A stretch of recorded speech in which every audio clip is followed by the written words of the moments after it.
goes. I can't even hug a bitch, she gon' know. To fight me for the hell of it. Gotta dip, gotta go somewhere. Have I been wrong?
Evening, everyone. Welcome.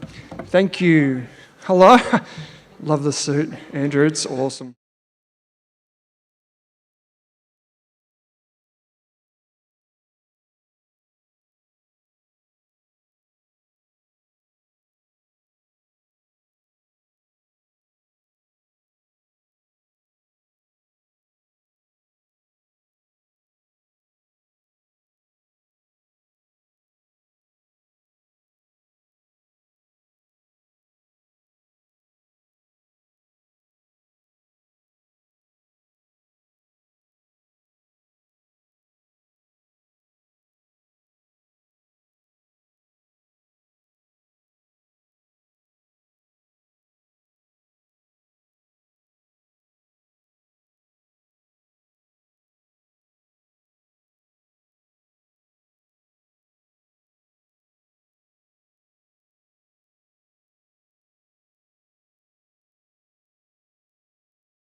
Courses as well. So if you do want to learn, come away feeling inspired, that's the place to go.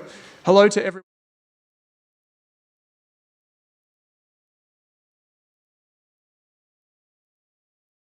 Room, and then about 5,500 watching back.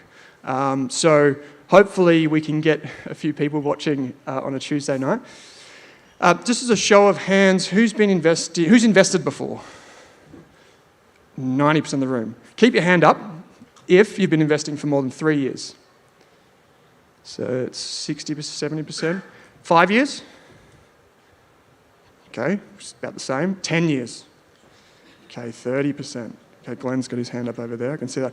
Okay, so wonderful. So one thing people don't know about the Rask Group is we have different channels, and on some of the channels, in fact on a lot of the channels, we have more people in their 70s than in their 20s. You think with the primary colours that we have, you'd think like it's something young and really youthful, and it is, but at the same time, a lot of what we see is that a lot of people, no matter how old they are, no matter how young they are, they all come in search of knowledge and trying to take control of their finances, whether it's financial independence or something like that. No shame. Everyone would know that I've kind of played this trick on everyone throughout the other events, but no shame. Who here has invested in crypto? Surprisingly, a lot of people. That's about 60% of the room. Me too, so don't worry. Misery loves company. We have some wonderful speakers tonight. Not myself, the other speakers. And it gets a little bit more technical as we go throughout the evening. So we're not going to leave you behind. So every session that we have is about 20 minutes or so. There will be a chance for plenty of questions and giveaways. Can everyone please look inside their bag? And can you tell me if there is a bag, someone out there, I don't know who it is, that has a book, Don't Stress, Just Invest? Who has that book? Everyone's looking through. Do I have it? It's probably the one that no one's seated at. Anyone? Oh yes, young lady here, that's like an apprehensive hand up. That's where are they? Equity mates, where are you boys? I don't know where they are. Up the back there. So if you get that sign from them, you'll also win. We've got a Frank Green drink bottle down here for you as well. So congrats to you. That's the first prize for the night. If you ask a question, chances are you'll get something for free. Can I see where Daniel and Jordan are from the Australian Business Podcast? Are you in the room? Out there, are they out there, are they? That'd be right, probably getting a drink. Well, I'll introduce them later. So I'd like to bring up Mel Vincent here. We actually, show of hands, have you heard of Global X? Show of hands, okay, 70%. Perla, 80%. Magellan, 80%. Future Gen, other than reading it on the screen. Okay, not as many people, that's a good opportunity for us. Who else have we got? Wattle Partners. Financial planning, not as many, that's okay. Now, I know all you listen to the Investors Podcast. Okay, so Mel here is actually the genius behind the Rask Roadshow, all 10 events. We poached her from Global X. Sorry, guys, if you're watching. But Mel, I'll hand it over to you. I'd love to give Mel a round of applause for putting this all together. Thank you.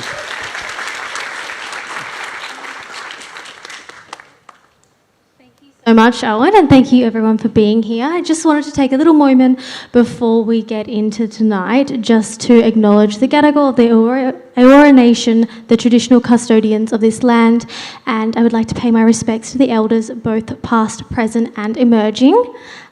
We have a really fun night tonight, And we have a very special guest that's going to kick things off. It is Mr. Glenn James. If you don't know him, he is the host of My Millennial Money. So please give Glenn a big warm welcome.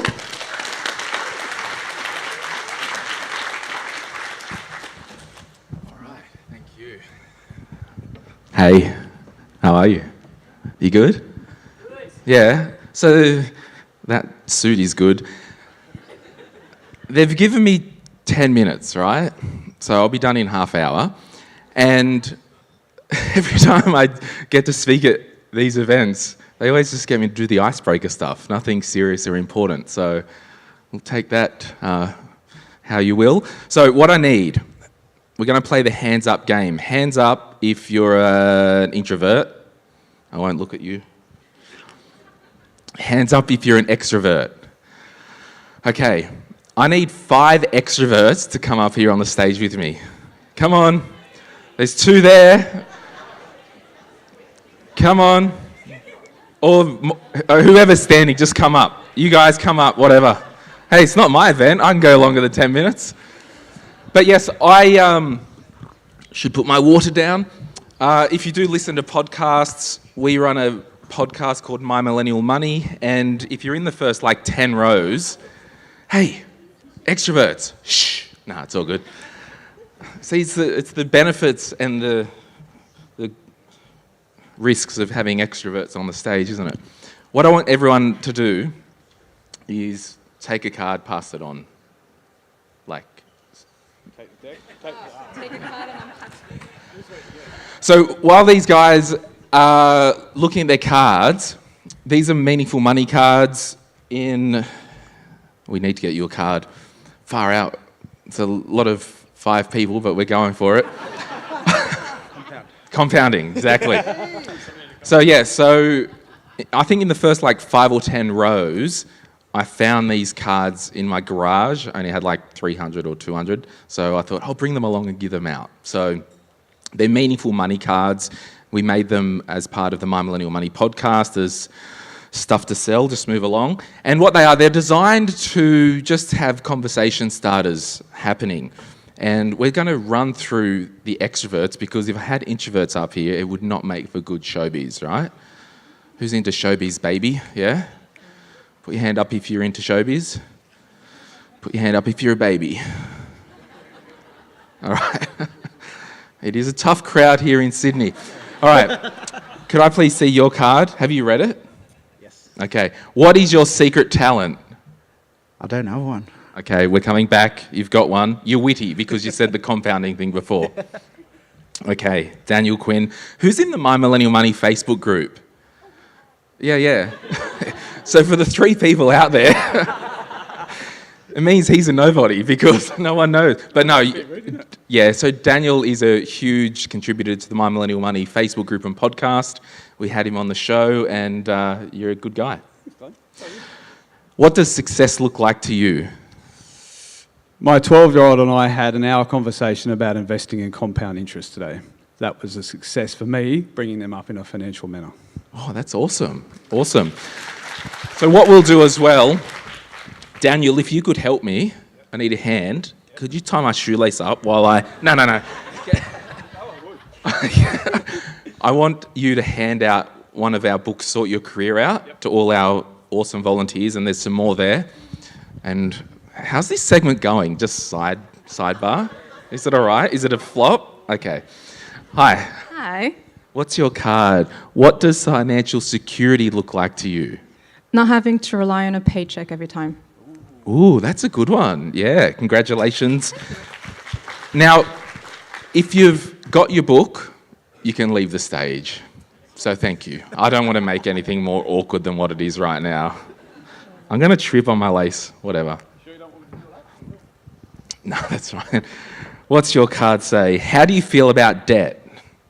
Use debt for appreciating assets and not for depreciating assets. Unless they're novelty suits, then you can use all the debt you want. No. But would I use a personal loan to buy an appreciating asset? No, because the interest rate is more than what it'll appreciate at. I actually did once for a huge specky. Okay. And it was wild, but no, Hey, thanks for coming up. Wow, I only wanted 5 people because if it was such a train wreck, it would have been done by now. Hi. What money and life advice would you give to your 18-year-old self? Actually, how old are you? I'm 18. All right. No, I'm 32. Really? Yeah. What would you give to your 18-year-old self? Don't get the loan for that sports car. Ooh, oh, there's a story there. What sports car was it? I got a Mazda RX-8 when I was 18. Oh, yeah, you did. I had it for 9 months. Then I couldn't afford it anymore. Yeah, awesome. Well, hey, thanks for jumping up and no worries. Enjoy the book. Come down, people. We'll keep in the centre of the stage for the show business of the... Okay, we're still going. If you were to start a business, what would it be?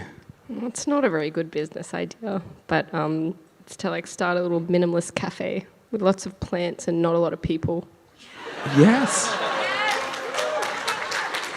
So could we find a local garden centre and just set up a cafe stall there and say, hey, I'll come and do coffees on the weekend or something, and then there's not many people.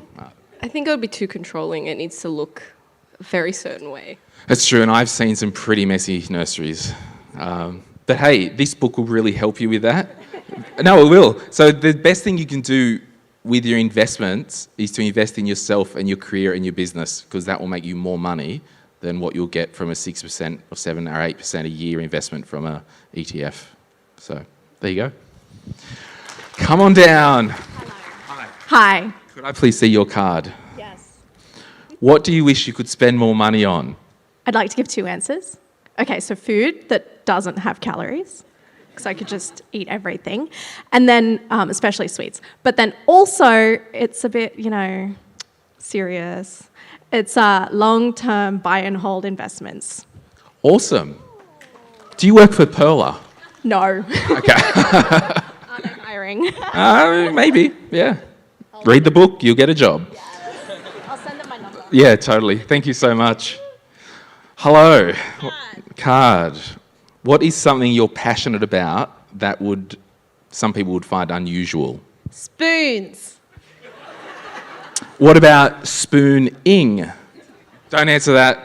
I don't know. That's very different. I'm passionate about spoons because there's a right spoon for everything, and you can't use the wrong spoon for certain things. My housemates know, don't use my spoon or I'll kill you. I respect that. Who is a small spoon person for ice cream? Yeah. For ice cream, yes. Good choice. We'll catch up after. Yeah. Anyway, thank you. That was a terrible joke about spooning. If you had $10 million to improve the world, how would you give it to me? I mean, how would you spend it?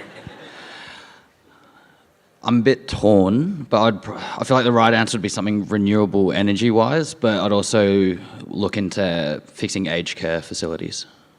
Yeah. Well needed. Awesome, thank you. Oh, there's still a couple of books left over. If you want a career book, put your hand up if you want a career book.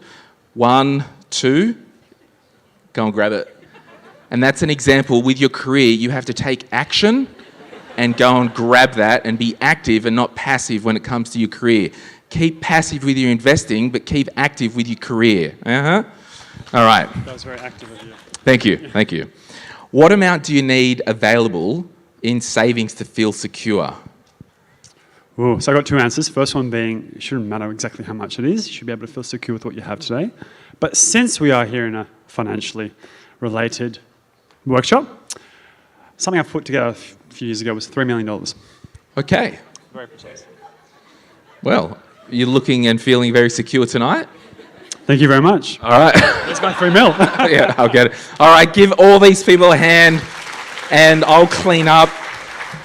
Now, so I got the email from Owen, and in true Glenn style, I skimmed it, and I'm like, I'll read it on the day. Haven't read it. I think I need to introduce the next segment. Yes, awesome. Owen's welcome address. Owen, would you like... joking. Okay, giddy up.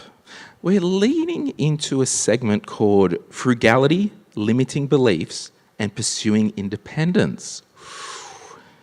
Please welcome Tash, Queenie, and Hayden to the stage. Give them a hand, everyone. So Hayden is the co-founder at Perla. I've lost my thing. Queenie is an online awesomeness person, and Tash is also an online awesomeness person. Sorry, you get what you pay for, Owen. And please give it up for me leaving the stage. I am done. Did you like that Perla little? Yeah, awesome. All right, thanks, friends. Thank you, Glenn. To start off with, we're going to go through and hear the weirdest way that Hayden and Queenie have saved money. Hayden's going to set the bar very high. Do you want to go first? I get picked on a lot in my company because I try and save money. Sometimes I'm proud of it, sometimes I'm ashamed of it. The ones I'm ashamed of are the funnest ones to share, though. Put your hand up. I'll just ask this as a question. Put your hand up if you've ever taken a half-complete toilet roll home from a hotel. Good. Oh, it's a few? Wow. There. Put your hand up if you've taken a whole one, like a whole unused one. We got into a debate in the company because we think that taking a whole one's technically stealing because they might reuse it. So that was one of them. Other ones are like, ever go out to a restaurant, they have a whole bunch of like herbs left over, like some spare mint. Anyone gone to Vietnamese and been like, mint's expensive? I'm going to take that home. So a lot of kind of trying to hoard stuff like that. But whilst we're on the theme, my favorite one of late, and my housemate really didn't let me let this one go. If you go to McDonald's, has anyone asked for ketchup at McDonald's? You know, one person, I'm sure you've been to. Everyone put their hand up. Yeah. Who's asked for ketchup at McDonald's? Yeah, the little lots. There we packets, go. right? If you've noticed, and does anyone work at McDonald's? Or has worked? Queenie did. A few people. Like, you can tell sometimes they're just not, they just grab a whole bunch and throw it in the bag. So anytime I don't use any, I was just like, I'll just keep these. And then eventually I got so many, I was like, I had an empty ketchup bottle. And I just cut them all open, squeezed it all in, and I was like, that was probably $3 in 2 hours of my life, you know? So that's my relationship with frugality there. That's great. I do like Macca's tomato sauce. It's very yum. It is. It's good. What's yours, Queenie? Okay, so... Oh, it's not on. Hello. Oh, it's on now. Yay. Okay, so this was back when I just moved out of home and I just moved in with my partner, Pablo. Where is he? Pablo? Up the back? He's standing? Yeah. Yeah. So we did not have very much money at the time. It was really, really tight. Like, we literally, we had a budget and it was like to the dollar.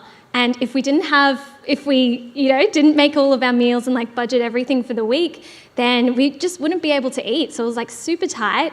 But I remember we found, like, we would just try to find like any ways to save more money or to like hustle up some extra money. So what we would do is, there are like those council pickup days where you would see like people like leaving rubbish out on the street and like stuff they don't need anymore. We would just be like walking around the streets and then we'd be like, oh my gosh, there's like money on the street. Like, people are just leaving stuff on the street for free. So what we would do is we would like pick up the stuff, and at the time we didn't have a car. So like we would call up our housemate to get their car so that we could pick up this exercise bike that we got on the street. And then we would flip it on Facebook Marketplace. And I think, at the time the exercise bike sold for like $50, but we were like, oh my gosh, this is amazing. It was definitely very time consuming. But yeah, free money. And I guess another one. Okay, I'm not sure if you have heard of this before, but has anyone done secret shopping? Or like anyone raise their hands? Yeah? Yeah, we've got a few. Very cool. So we tried out some secret shopping apps, and it was really good because if you're going grocery shopping anyway, you can just kind of like take some photos in the aisle of like, while you're shopping.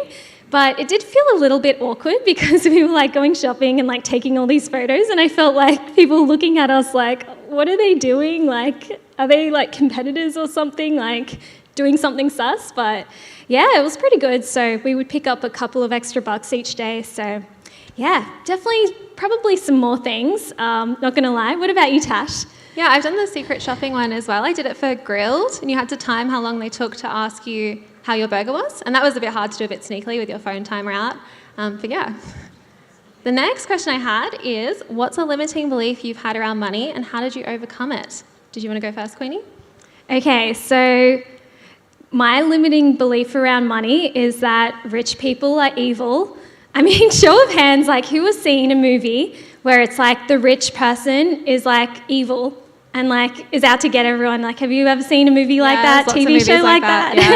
Yeah, I mean, I didn't realize it at the time, but I had this like huge fear that if I became wealthy, then I would just be a horrible person and, you know, I wouldn't want to be that person because wealthy people just seem evil.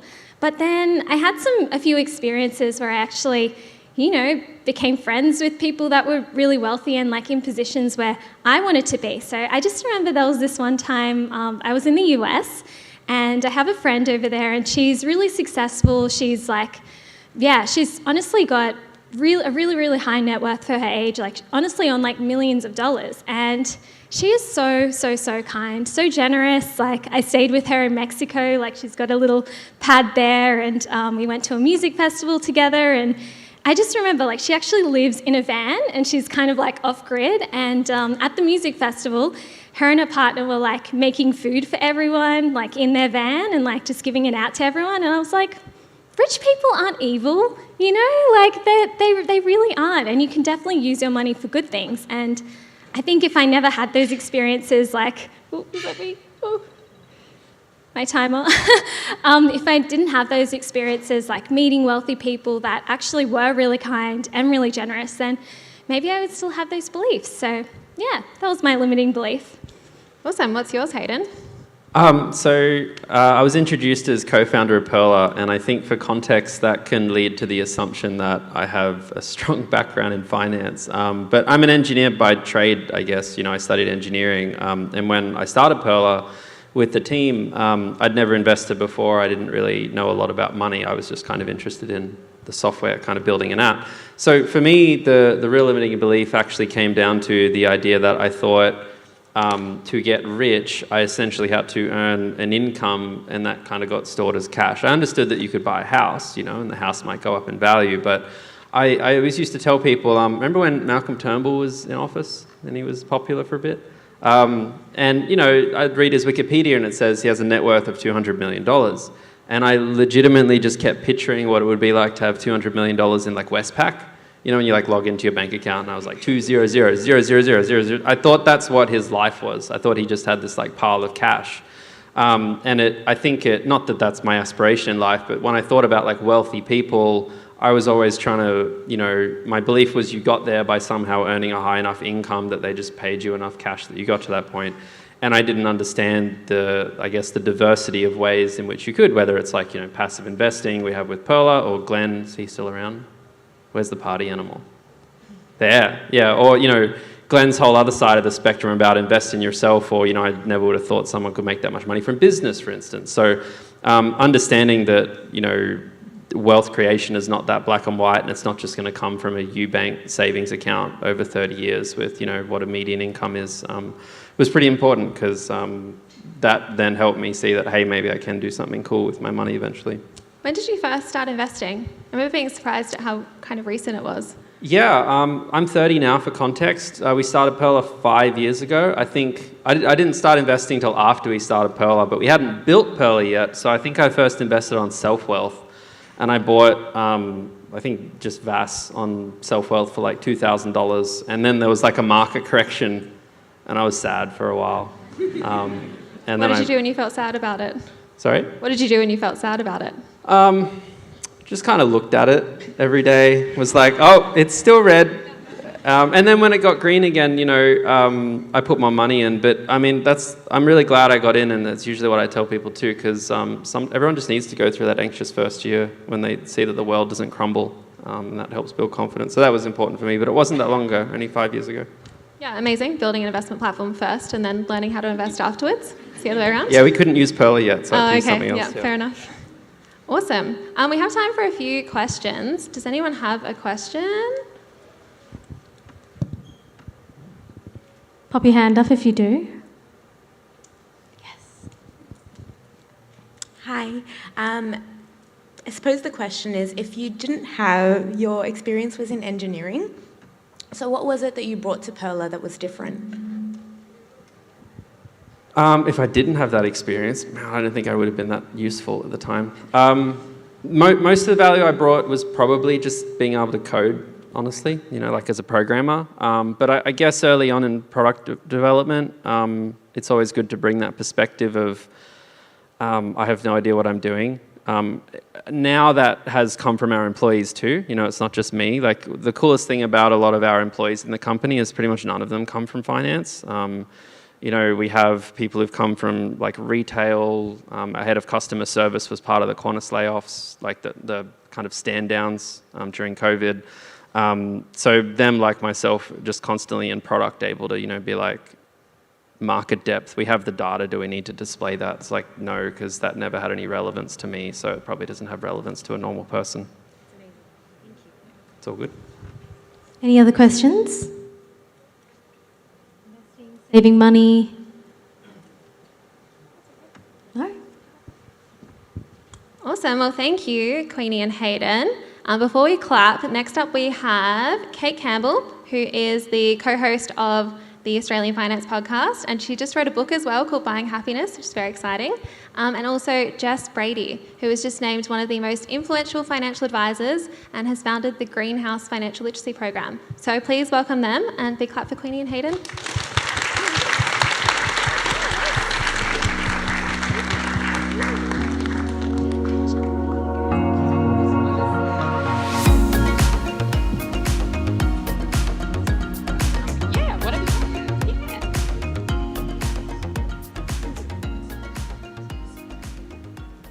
Well, thank you very much, everyone, for coming. If you don't know who I am, I host the Australian Finance Podcast. I'm the sane one in the room when Owen tries to take us very off tangent in many directions. He was talking about Pokemon cards the other day on the Investors Podcast, so you need to rein him in. Anyway, I have written a book, so that is very exciting. If you look in your show bag...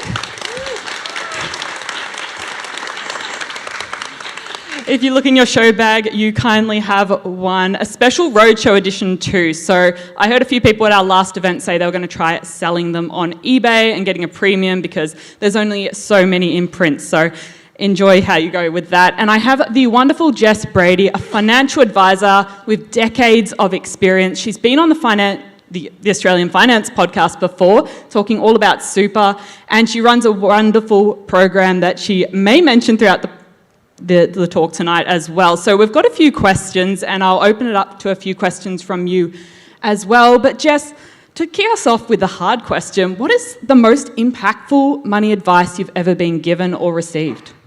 Ooh, I don't know about you all, but I wasn't given a lot of money advice.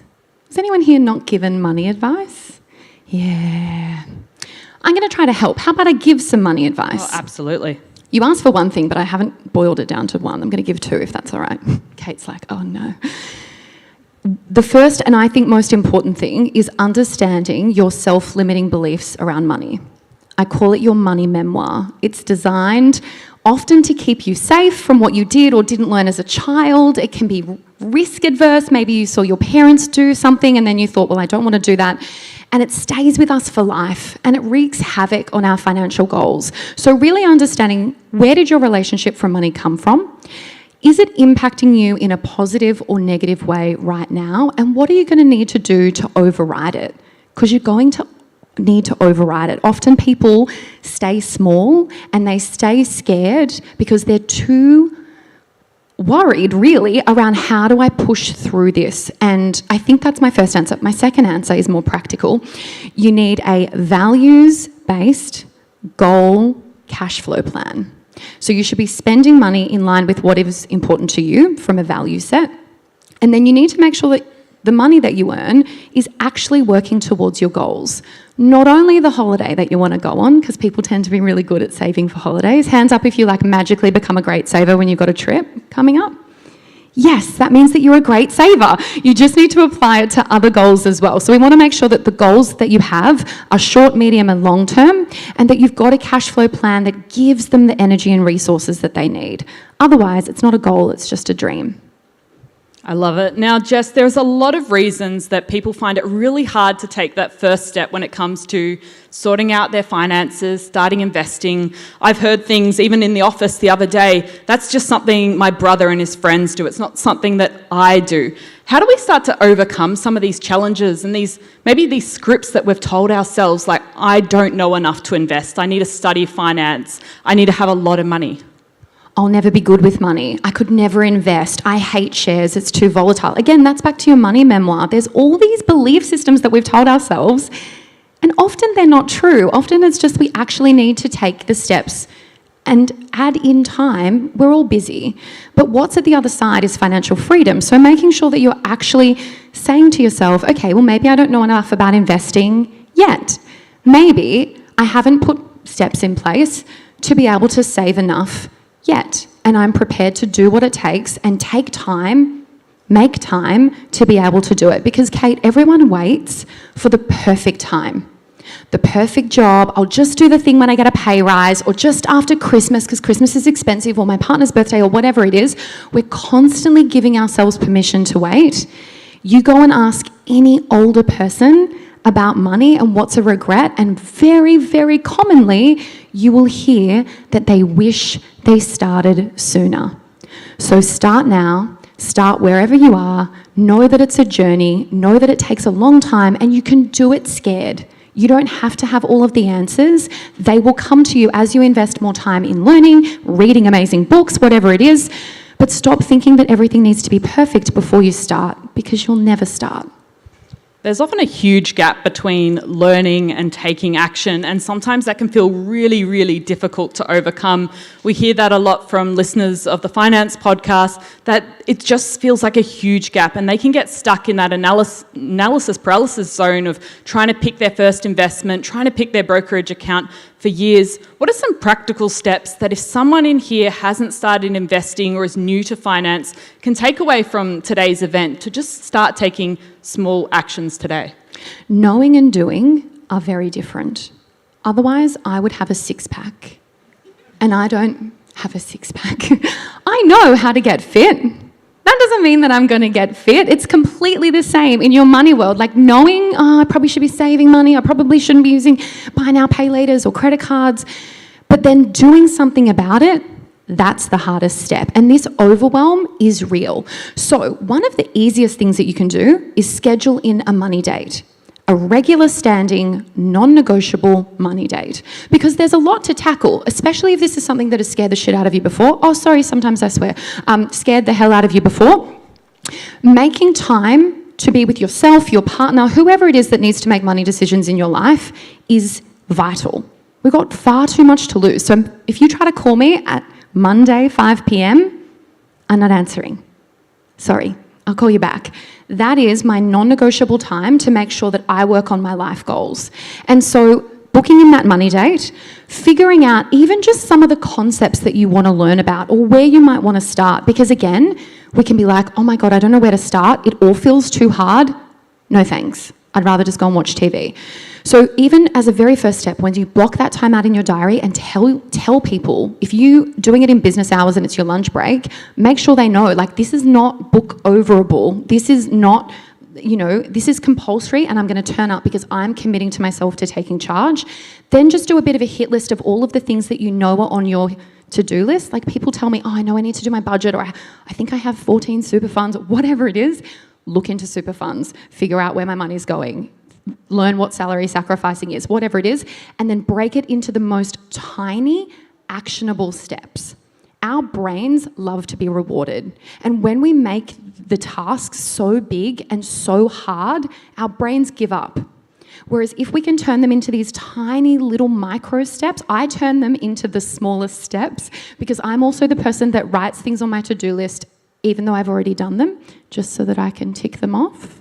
Have I got any friends? Hello. Yes!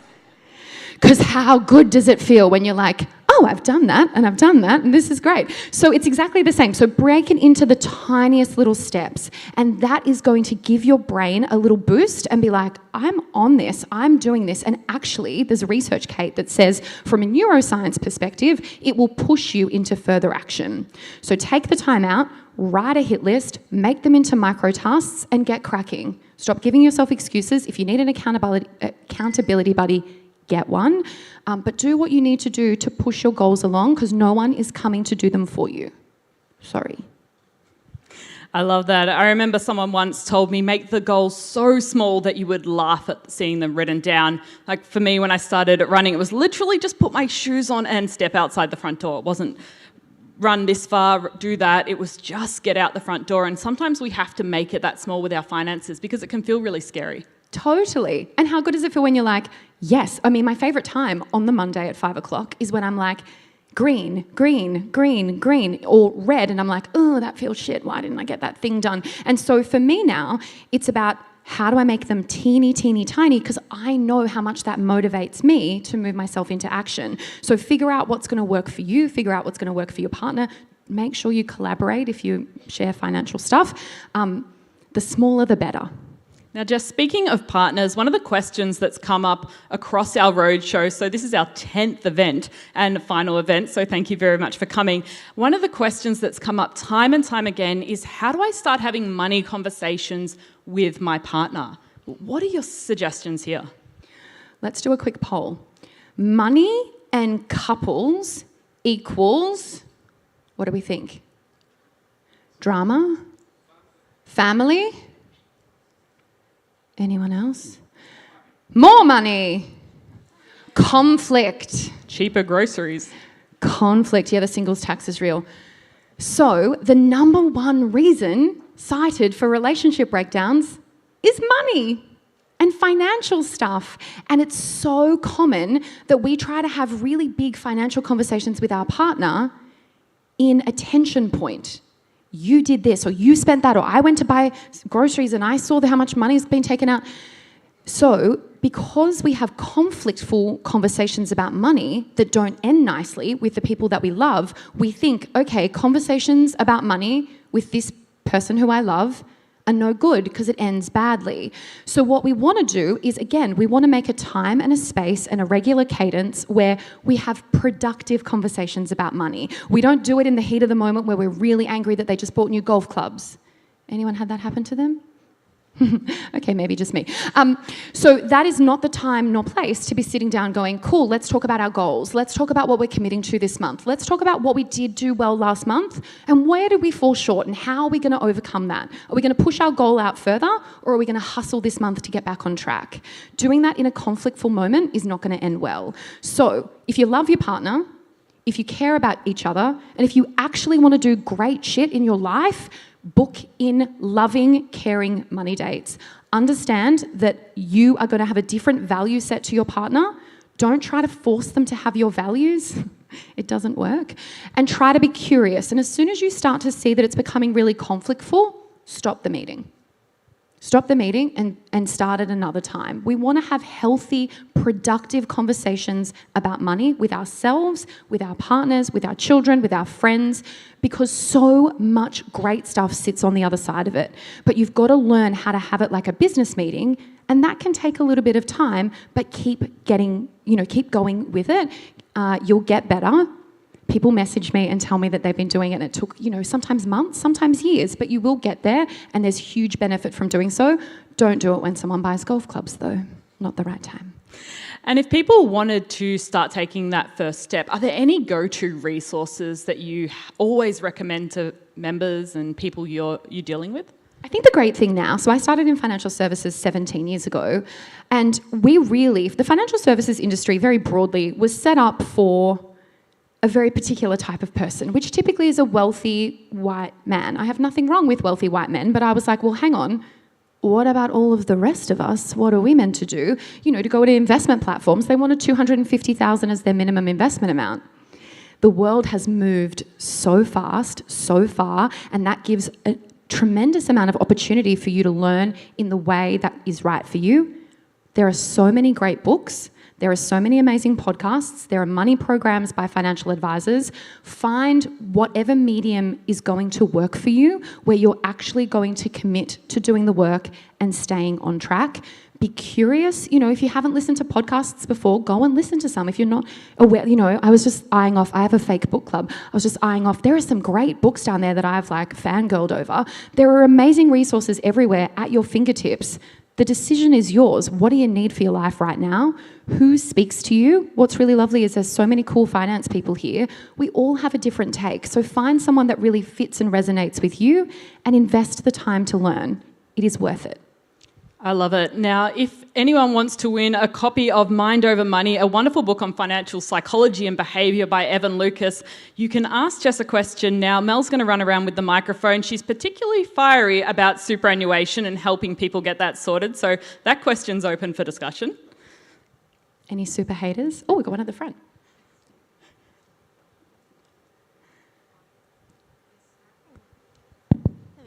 It's not a super question, but how did you start your financial journey? Oh, if you'd have told me in high school that I would be in finance, I would have laughed so very, very hard at you. So I had a double degree and I'd put on hold because I didn't want to have a huge amount of HECS debt. I feel sorry for everyone whose indexed HECS debt is just being lobbed on them. And so I got a job in a call centre at a bank. It was just meant to be 12 months. I was 18, fresh-faced, super enthusiastic, and I never left. And I became so enthralled with understanding money. I didn't learn about money. I didn't come from money. I came very much from the other side of the tracks. And so seeing these people around me that were really different to the people in my community got me really curious. And so I was working for CBA. That was my first job. I worked there for 5 years, and I started to get more and more interested. Lo and behold, a little thing called the GFC happened. Some of you may not have been born when the GFC happened.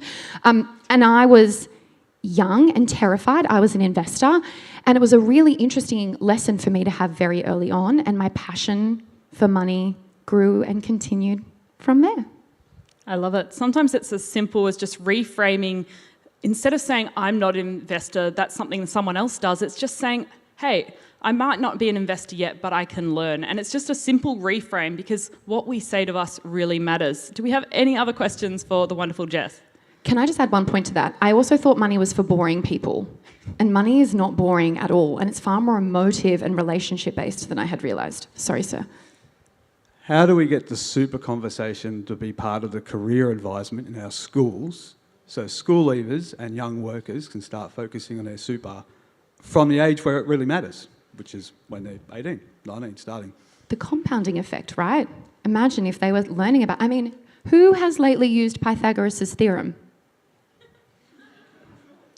Trigonometry, calculus, none of it, none of the things that we were taught, to me, in my world, are very helpful or relative in day-to-day life. Why don't we learn about super? Why don't we learn about taxes?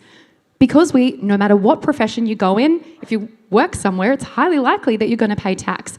I am enormously interested in how we can have school curriculums where people actually learn in a fun, exciting way. Because I think also how you teach your children, your nieces, your nephews, the young people in your life about money needs to be from a place of curiosity and excitement. If we shove boring textbooks down their throat and we say superannuation for when you're 67 and they're like, oh my God, that's 4 million years away, I care. But if we start to show kids, hey, do you know that if you put money in a bank, it's going to give you money? And get them to try to understand the impact of not having superannuation or the compounding and cumulative difference of, say, being in a balanced fund versus a high growth fund when you are 18. How do we solve it? I think it's a big problem at a government level. I also think teachers are not equipped nor trained to have these conversations. So I think it really needs to be a wider whole approach, but I am damn keen for it. And I think a lot of young children and the next generation of Australians really need it. Wonderful. I like to think of super as being really kind to your future self. We often think about our current self today and enjoying all of that, but what steps can you do today, whether they're just $50 a month, that you can put something away to give yourself more choices and options for happiness and all sorts of things in the future? Do we have time for one more, Mel? One more. All right. Anyone else got a question? I see one over there. Hello. My question is in relation to the couples kind of conversation on money, but in a slightly different direction. I'd like to say, to start with, I absolutely love my mum. She's amazing, but she's really, really impulsive, and that makes her sometimes a little bit bad with money. And she's all about like, one day I want to retire, and I'm like, you need to save now. Because she just went on this like 4-month holiday to Spain and the US, and I don't know what she's got left currently, but I want to kind of help her and encourage her, but also, you know, because I'm her daughter, she doesn't really want to listen to what I have to say. So if you have any actionable tips My mom's for laughing that in the kind of background. thing, thanks. Sure. I think, firstly, my brothers don't want to listen to me. So I think when you're really close to the situation, they're just like, whatever. I think, you know, this is again back to that tension point about what do people value and what do people not value. So the Bank of Mum and Dad is like, what, the 6th largest lender in Australia? I'm looking at Chris. I'm hoping he knows the stats. But I think one of the things for ageing parents to realise is one of the most beautiful things that they can do for their children is be themselves financially secure and make sure that they have their financial affairs in order, because we are living longer and medical changes are rapid, and we don't know what advancements are going to mean for us. Are we going to live for hundreds and hundreds of years? And whilst that might sound really cool and exciting, if we've got, you know, great, meaningful lives, we are not financially set up for that. And so I think having responsible conversations with your parents, if you need to, about, hey, I actually attended this event today and this person said something really interesting. I'd be really keen on your thoughts for that. Or how are you tackling this? Or what's your plan? You know, again, not trying to interrogate them or be like, Mum, what the hell? You went away for 4 months and now you're going to have to work forever. But just trying to bring it up in a natural way and be curious and open to their sort of answers and responses, and remembering that you're unlikely to change someone's rusted old habits straight away. My mum used to get me to hide. My job after school was to go to the letterbox. If any mail came from certain credit card providers, my job was to hide that in her sock drawer. For years, that was my job. And so I certainly wasn't role modelled very good behaviour. My mum has a lot of impulsivity with her spending, and we've had a lot of conversations around how do we give her freedom within boundaries. She drives my stepfather absolutely mad because she buys all this crap she doesn't need, and then she forgets about it and buys it again. So, you know, how do you create systems and ways where you are giving yourself a full stop, where you can't go beyond that? Because if you do, there are really significant ramifications, and being able to see them, like you're never going to retire, Mum, or you're never going to be able to travel, or you're never going to be able to do all those cool things. If that's important to them, you'll trigger them into action. You just got to figure out what's really important to them and get them to see what they're trading off for those quick thrills. I hope that helps. I love it. And Glenn has a fantastic podcast called Retire Right, which might be really helpful. If anyone here has parents reaching or at retirement age, some fantastic conversations there. All right. Well, Jess, thank you so much for coming to the event today and joining me on the podcast. In the past, this is the first time we've met in person, so very exciting. Yes. So Jess Brady, you can find her on Instagram. I'll let you say it. Oh, I have some fake accounts. God help me. If you're from Meta, can you please come and talk to me after this, because it's a nightmare. Jess Brady _financial advice is my Instagram handle. Otherwise, jessicabrady.com.au, and I'll hang around for any of you that had questions that didn't get them answered. Thanks, Kate. Wonderful. Thank you.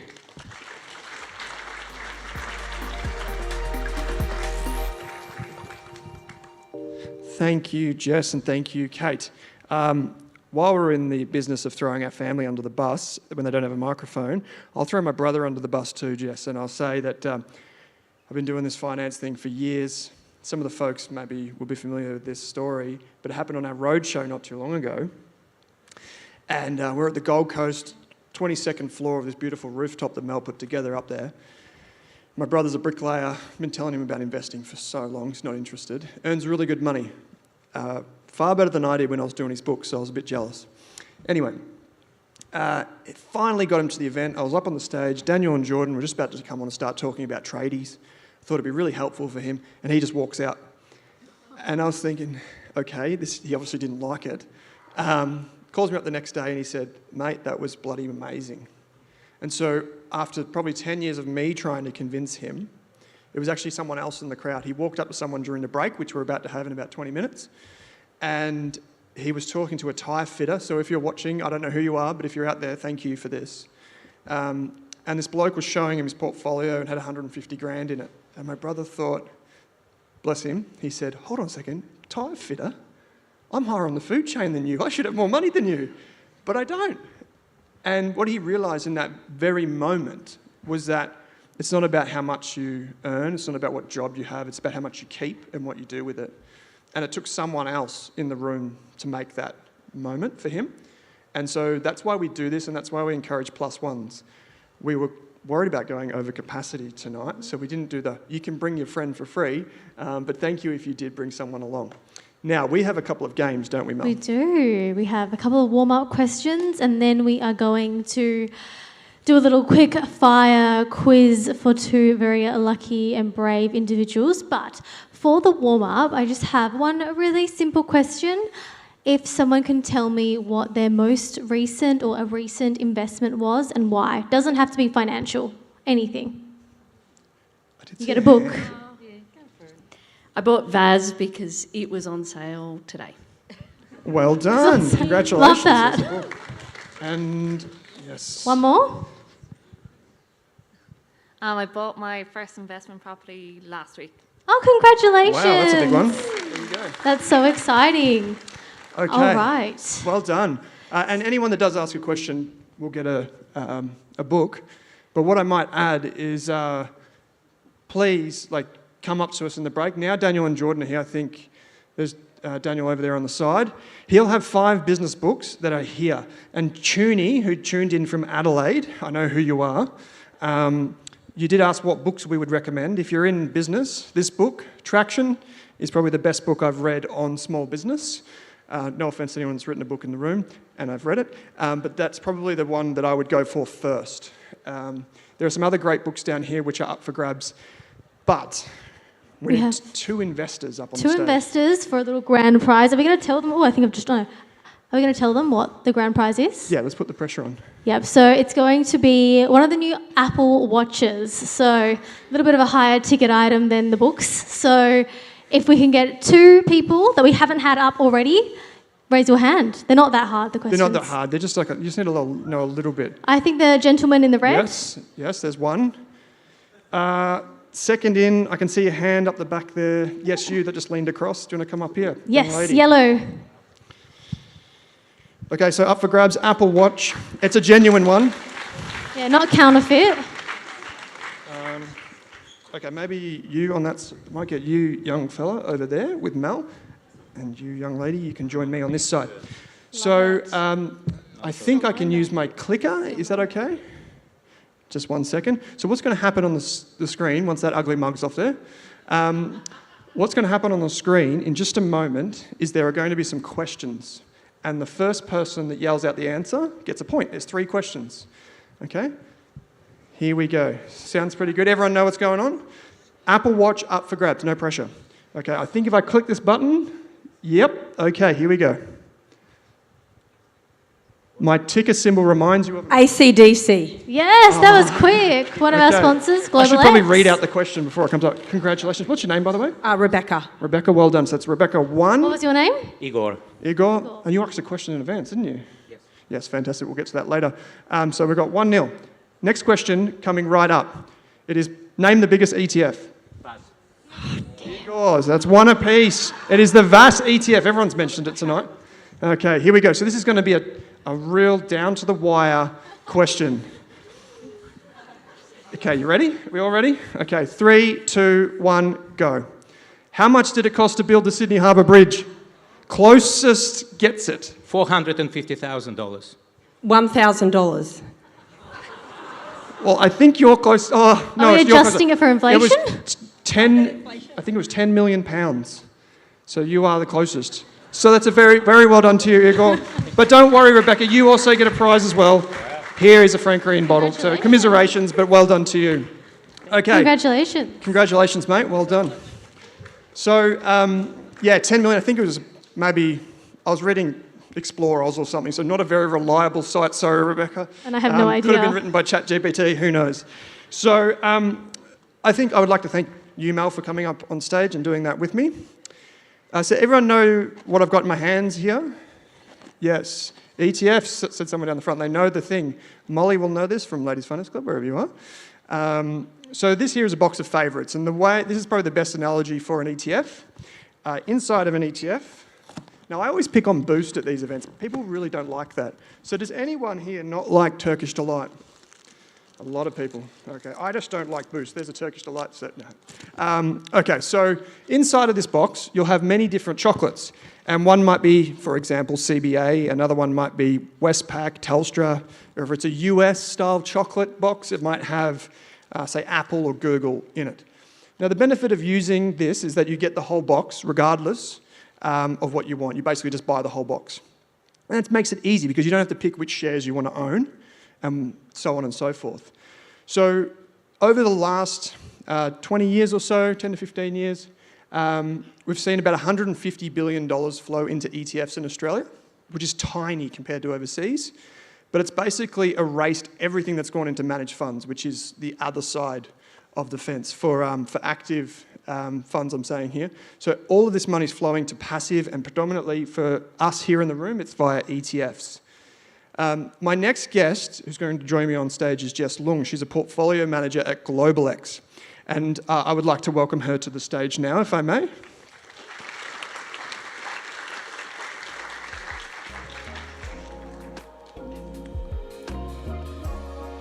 And while she's coming up, I might get to the best bit of the evening. The disclaimer. It's the bit that everyone wants. So you know the drill. If you do ask us a question about a financial product, which in this case is an ETF, oh no, there goes a glass, that's okay. That's a disclaimer. Yeah, that's what disclaimers do that to people. So the thing to keep in mind is we don't know your financial situation, so please speak to a financial planner. We do have some questions on that line of how do I find a financial advisor after the break. I really stress that because we just simply do not know. So if you do ask a question, we will generalise it, but Jess, maybe to kick things off, you have appeared on our podcast before. Can you tell us a little bit about what you do? Sure. So I'm an ETF portfolio manager, so maybe I'll keep it nice and simple. I'm the one in charge of taking care of the favourites box. So, for example, that means that I need to actually go and invest in each of the underlying holdings. So in this case, Turkish Delight's actually my favourite. Go for it. So I would go out to the market and buy Turkish Delight. I would go out to the market and buy Picnic. So my job is to actually take care of the ETF. So you might say, oh, doesn't that just follow an index? That sounds very easy. But then, real life never works out as you wish. There's always complications, there's always friction. So when it comes to an index, it's just a hypothetical list or a list of rules that determine what goes into your fund. So that means my job is to actually go out and purchase or sell. And when there's an index rebalance, that's what I have to do. When there's a corporate action, when a stock goes ex-dividend, I need to invest that cash back into the fund because the index, there's no such thing as cash in an index. Yes, that's my job. A lot of people just buy an ETF. Who really has no idea what happens once they click buy? It's okay. You can raise your hand. Like, I was there for a very long time as well.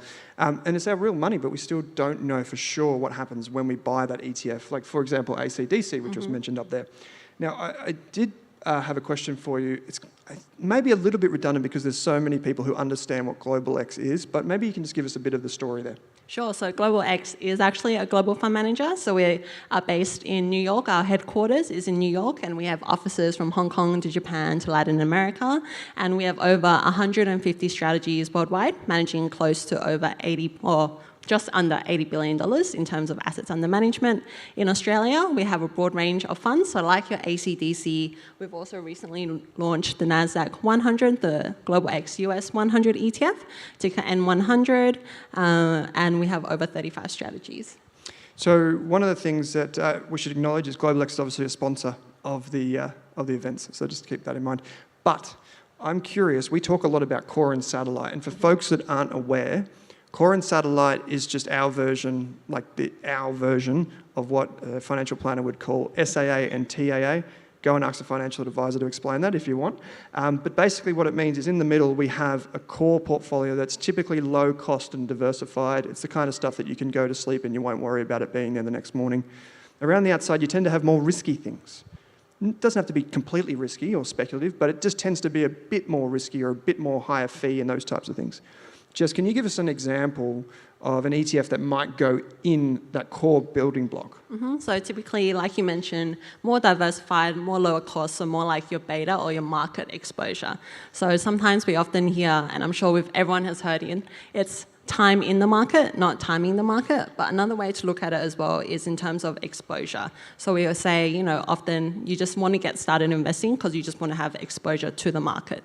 And by market, to translate it into practical, what that really means is a broad market cap index. So an example is the N100. So that is the Global X US 100 ETF, so the largest 100 non-financial stocks listed on the NASDAQ exchange. Some other ones also might include the S&P 500 or the ASX 200. Yeah, great. We've heard a couple of examples there.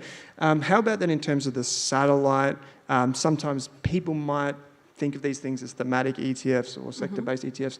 What are some examples of things that would go in there? Yeah, so something, or the way that I like to think about core satellite approach is, when it comes to budgeting, sometimes you have your core bucket or, like your bills, your mortgage, your utility, and then sometimes you leave yourself a bit of fun money. So sometimes that's how I like to think about core satellite. So it's almost like your fund bucket. So you have your broad market exposure, which is the majority of your portfolio. But sometimes, you do want to invest in something to your liking, something that you're interested in, or you want to tilt your portfolio a bit depending on the type of exposure and the risk return that you want. So maybe you want a more tech exposure, or maybe sometimes you want a greater exposure to climate change or electrification. But another example of a fund that can go into your satellite or thematic ETFs. An example is we recently launched a cybersecurity ETF, that's ticker BUGG. Bug. Bug. Yeah, very creative. I love the ticker symbols. When we did a vote on this, it was out of Hack and ACDC ETF as the two best ticker symbols in the country. What's a ticker symbol? It's just like the barcode for the stocks or the ETF you're trying to buy. It's the best part of the job. So 70% of the Rask community or thereabouts invest in both ETFs and direct stocks or other things as well. And then everyone, just a show of hands, who here has a property, like either the primary residence or investment property? I know I'm asking this in Sydney. Don't worry, we're not going to answer those hard questions. That's what the property people are for after the break. But it's clear to us that a lot of people invest in both sides of these things. Are there any interesting themes that you're seeing in the market? I know AI is one that we've been talking about non-stop on the Roadshow. Yeah. Sure, so I guess AI, but I won't mention or go into AI too much. I'm sure you've kind of all heard about it. Maybe I'll just switch gears a bit and talk a bit about thematic investing, because I guess, we often talk about your broad market cap funds, so like your N100 or your VAS, as we've also mentioned. Does anyone here invest in our ACDC fund? Yeah, or does anyone else invest in thematics or is just more curious around the approach to thematic investing? So a few shy hands, but yeah. Okay. So the way that I like to describe thematic is that I guess investing has been around for a long time. You just kind of go, okay, let me buy the broad market, which is essentially buying all the stocks in the market, right? So your ASX 200 is your largest 200 stocks listed on the ASX. But then that approach, I kind of like to say it's a bit awkward. It's a bit outdated. It's always backward looking. What has done well historically? For them to be in the largest 200, it means they've historically done really well. But going forward, what are the trends that are going to shape tomorrow? And that's where thematic investing comes in. So going back to cybersecurity as an example, I think it's safe to agree, about all the cybersecurity phishing trainings that we have to do at work, probably like once a week or once every month now, that it's very prevalent and it's something that's definitely here to stay. But then how can we get access to that, via an ETF? Or just how can we get access to that in general? Either you can stock pick, so that means that, you are picking the winner, or you can go via an ETF that gives you diversification and pick the winning group so that you get part of the growth. So that's why the approach to thematic investing is both sector and country agnostic.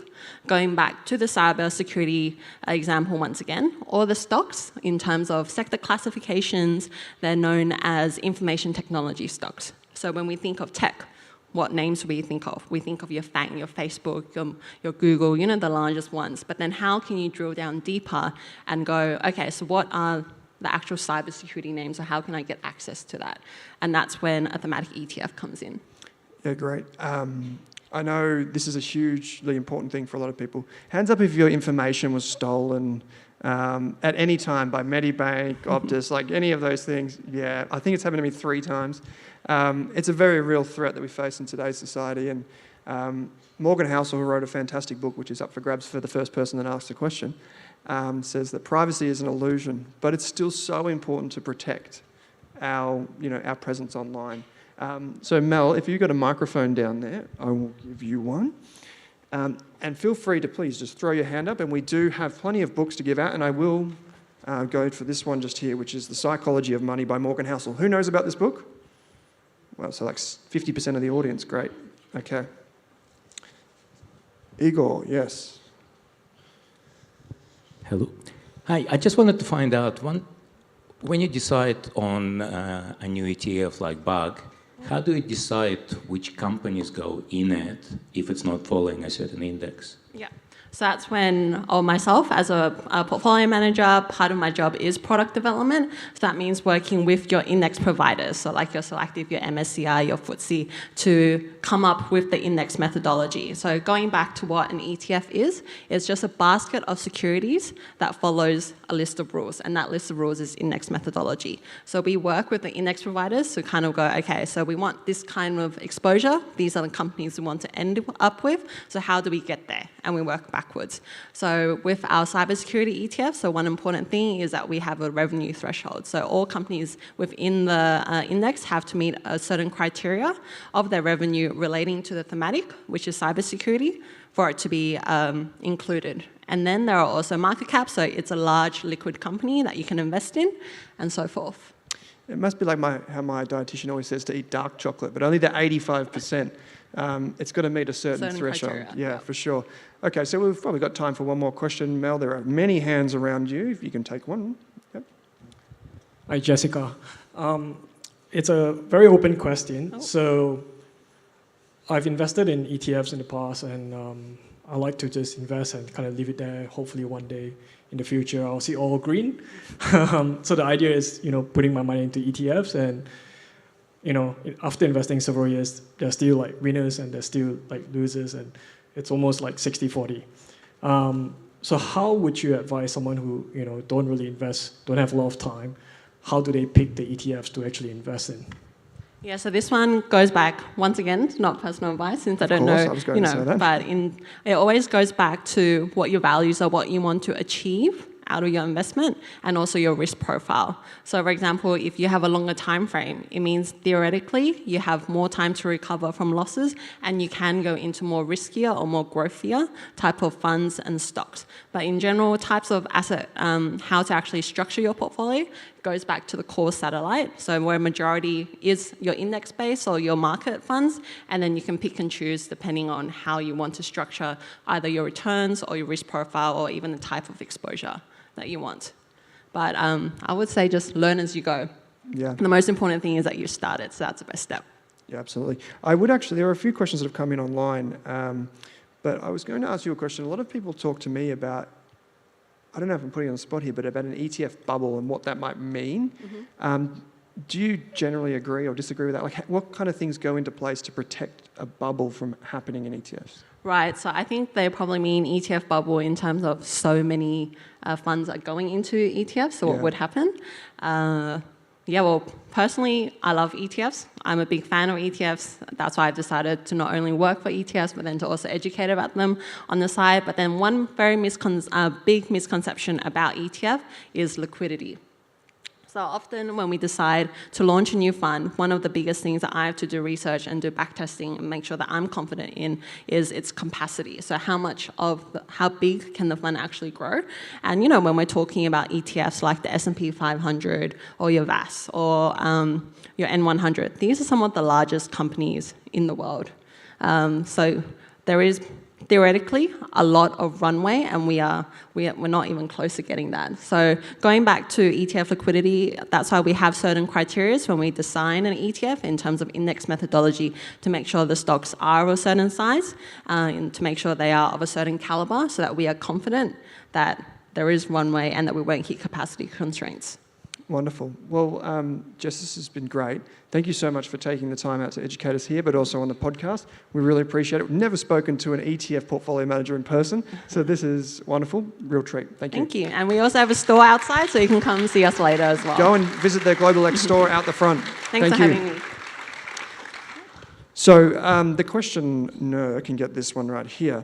That's the one up on Wall Street. Now, Queenie, you did ask a question because you were responding to something that Jess and Kate said earlier on in the live stream. You were saying the greatest money conflict in my marriage is about giving. So you said that we have a system for saving and we put away 5% of our net income to give to charity, but we don't have a good system for giving it away. Hands up here who gives regularly to charity. Or anything, yeah, great. Hands up if you do that just like once off, like every now and again you just donate. If someone from the Lifesavers approaches you and you're like, here's some money. Okay. How about if you have like a system for giving very, it's recurring? Yeah, great. A lot of people, that's fantastic. Giving back is a wonderful thing to do. And it's probably the best part of my job, helping people invest better, is so that they can then do more in their communities. But you already were given a helpful hint to Peter Singer's The Life You Can Save book. It's about effective altruism. It's about there's a website called The Life You Can Save, and normally we get Peter Singer involved in Rask events. He's probably very busy, but he would normally come here and say that his website helps you identify which charities are the most effective at giving, so what it costs to save a life. And the book is free, The Life You Can Save, so check that out. Okay, so we did have another poll running online. Have you been investing for more than 5 years? And 44% have said yes. Now, I'll answer one question before we go to the break. Owen, if you have a dividend returning ETF, how does that work for foreign shares? So this was a question sent in advance as well, as if you have an ETF and invest overseas, what happens? I want to give you a very important tip. If you're investing in ETFs, there are two different types of ETFs in Australia. One of them is becoming very rare at the moment, which is good. They're called foreign domiciled ETFs. So you can have an ETF in Australia that's taxed like it's in the US. And the most common one that people know is VTS. If you own that ETF, it's one of the biggest in the country. And I don't know why Vanguard hasn't converted it to an Australian one yet. But basically what it means is you have to fill out that W8 Ben form. Has anyone ever filled out one of them? Yeah, they're just a pain in the backside. So a lot of the ETFs aren't like that, and you can check that through their PDS. There are a lot of tax rules that come into account, but also estate rules. So if you do happen to die and your kids have to deal with that, not that that's a good idea, but if you did, you just probably don't want to get caught up in that. So definitely be mindful of that when choosing an ETF. Okay, so come up and talk to us in the break. Like I said, there's some business books here that the business guys would love to chat to you about. They'll give to you for free if you just come up and tell us what's your business idea. We're looking for content ideas for the Australian Business Podcast if you haven't already picked up on that one. So that's the bribe. Come up and say g'day. The bar's out there, the toilets. We'll be back. After the break, we'll be talking financial advice, portfolio construction and retirement. We've got Magellan and Future Generation on stage. And then finally, the one thing everyone wants to talk about in Sydney, property. We've got Australia's #1 mortgage broker in the house, Chris Bates. We've got Amy Lunardi and Pete Wargent all up on stage answering your questions. So we've got about half an hour for a break, 40 minutes. If you're watching online, we'll see you in about half an hour. Thank you.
the video play. Video first. Yeah. And then Video the first. slides. Okay, and then they'll say they'll come up after the video's play. Oh yeah, that works. Cool.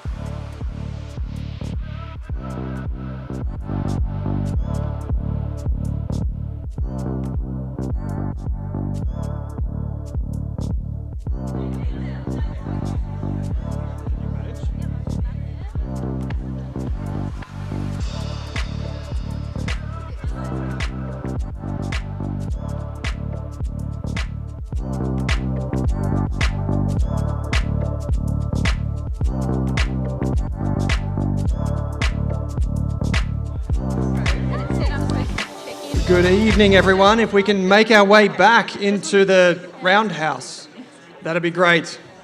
We've got the second most important thing of the evening, which is naming the best dressed. This is not coming from me, obviously, so keep that in mind. And in a minute, we might roll a pre-made video before I welcome our next guest. So now I've lost you. My micro, there we go. Okay, so Mel, I have no fashion sense, so I've just outsourced this like everyone should do if they don't know how to invest. Mel, I need you to name 3 people, and we do have 2 Frank Green drink bottles. They're actually not Frank Green, they're a knockoff, but oh, okay, that's something a knockoff. like Frank Green. Never mind. And we've got a book. I don't know, what book do we hold in there? We have got Get Started Investing by Equity Mates. This is an Equity Mates powered event if you do look at your seats there. Thank you so much tote for bags. the merch. We really appreciate it. So number 3. Number 3. Podium.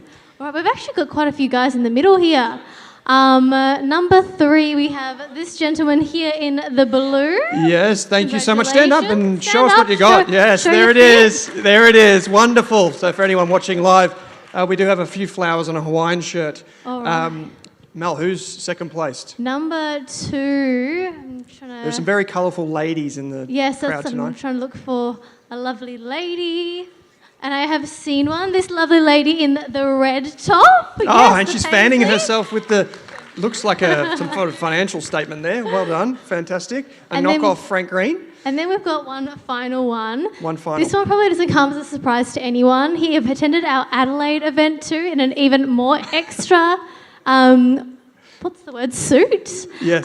So we have this gentleman in the front. If you can stand up, show everyone your fit. Andrew, well done. There it is. I'm pretty it's sure his he has- second Rask Roadshow. Yes, and I'm pretty sure he has the contact of where he got his suit from as well, if anyone wants to find out after. Yes, you can rock up down Martin Place tomorrow for your new job. Wear one of those suits and you're sure to get the job. Okay, so I believe we have a pre-prepared video, but before we get to that, I would like to welcome Caroline Gurney and Alyssa DeMarco to the stage. And while you ladies are coming up, I think we're going to watch this video, if I'm not mistaken. David, can you make that happen? They say change happens 1% at a time. So what can you do to be 1% better today? You could take the stairs instead of the elevator. You could give a compliment instead of a complaint. Or you could change someone's life. 1% may not sound like much, but for young people in need, 1% can make all the difference. At Future Generation, we invest in a different kind of potential. We're the first listed investment company in Australia that delivers both investment and social returns. Future Generation provides shareholders with exposure to leading Australian and global fund managers. Their job? Delivering a stream of fully franked dividends and capital growth to investors. Our boutique fund managers also have big hearts.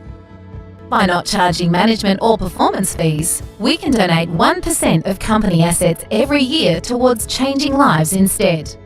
As a shareholder, you can decide which of our preferred charities will receive your donation, whether it's helping children at risk or supporting youth mental health. Our carefully selected charities ensure your contribution is used in the best possible way.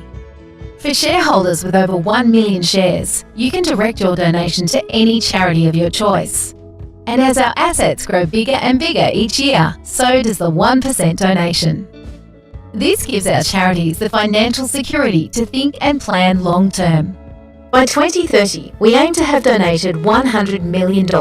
And the good news is, we're already on the way there, having raised $75.9 million to date. With your support, 1% can make big things happen. To learn more about how you can improve the lives of our future generations, visit futuregeninvest.com.au.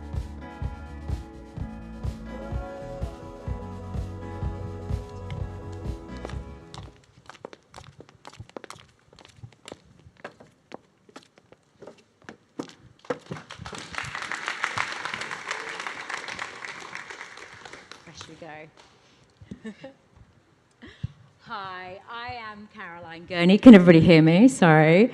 I am Caroline Gurney and I'm CEO of Future Generation, and I'm delighted to be here, and thank you, Owen. And it really was amazing to hear how many of you actually donate to not-for-profits and various charities. And, you know, I'm really interested in how you do that as well. But I'm joined by Elise, and Elise is a portfolio manager, and she runs Magellan Financial Group. She runs their International Core Fund and their ESG fund. And it's really exciting to be up here with Magellan, because Magellan have been one of our core fund managers from the very, very beginning, when Jeff Wilson, I'm not sure if any of you know him, he's basically the father of listed investment companies. And he set it up and he went to Magellan and they said, we will be there for you. So we will work pro bono. So that means all of our shareholders, and we have more than $1 billion under management. Basically, they benefit from 33 fund managers in 2 companies working with no fees and no management fees and performance fees, which is incredible. And then we give that 1% to not-for-profits so they can actually plan ahead for the long term. And I don't know if you like podcasts. I mean, obviously you do, but we have one called Twofold. And Tim Minchin, I did an interview with him, and he talked about the importance of giving in a system rather than sporadically. So if you have time, do listen. And it's really about investing in not-for-profits and how he does it.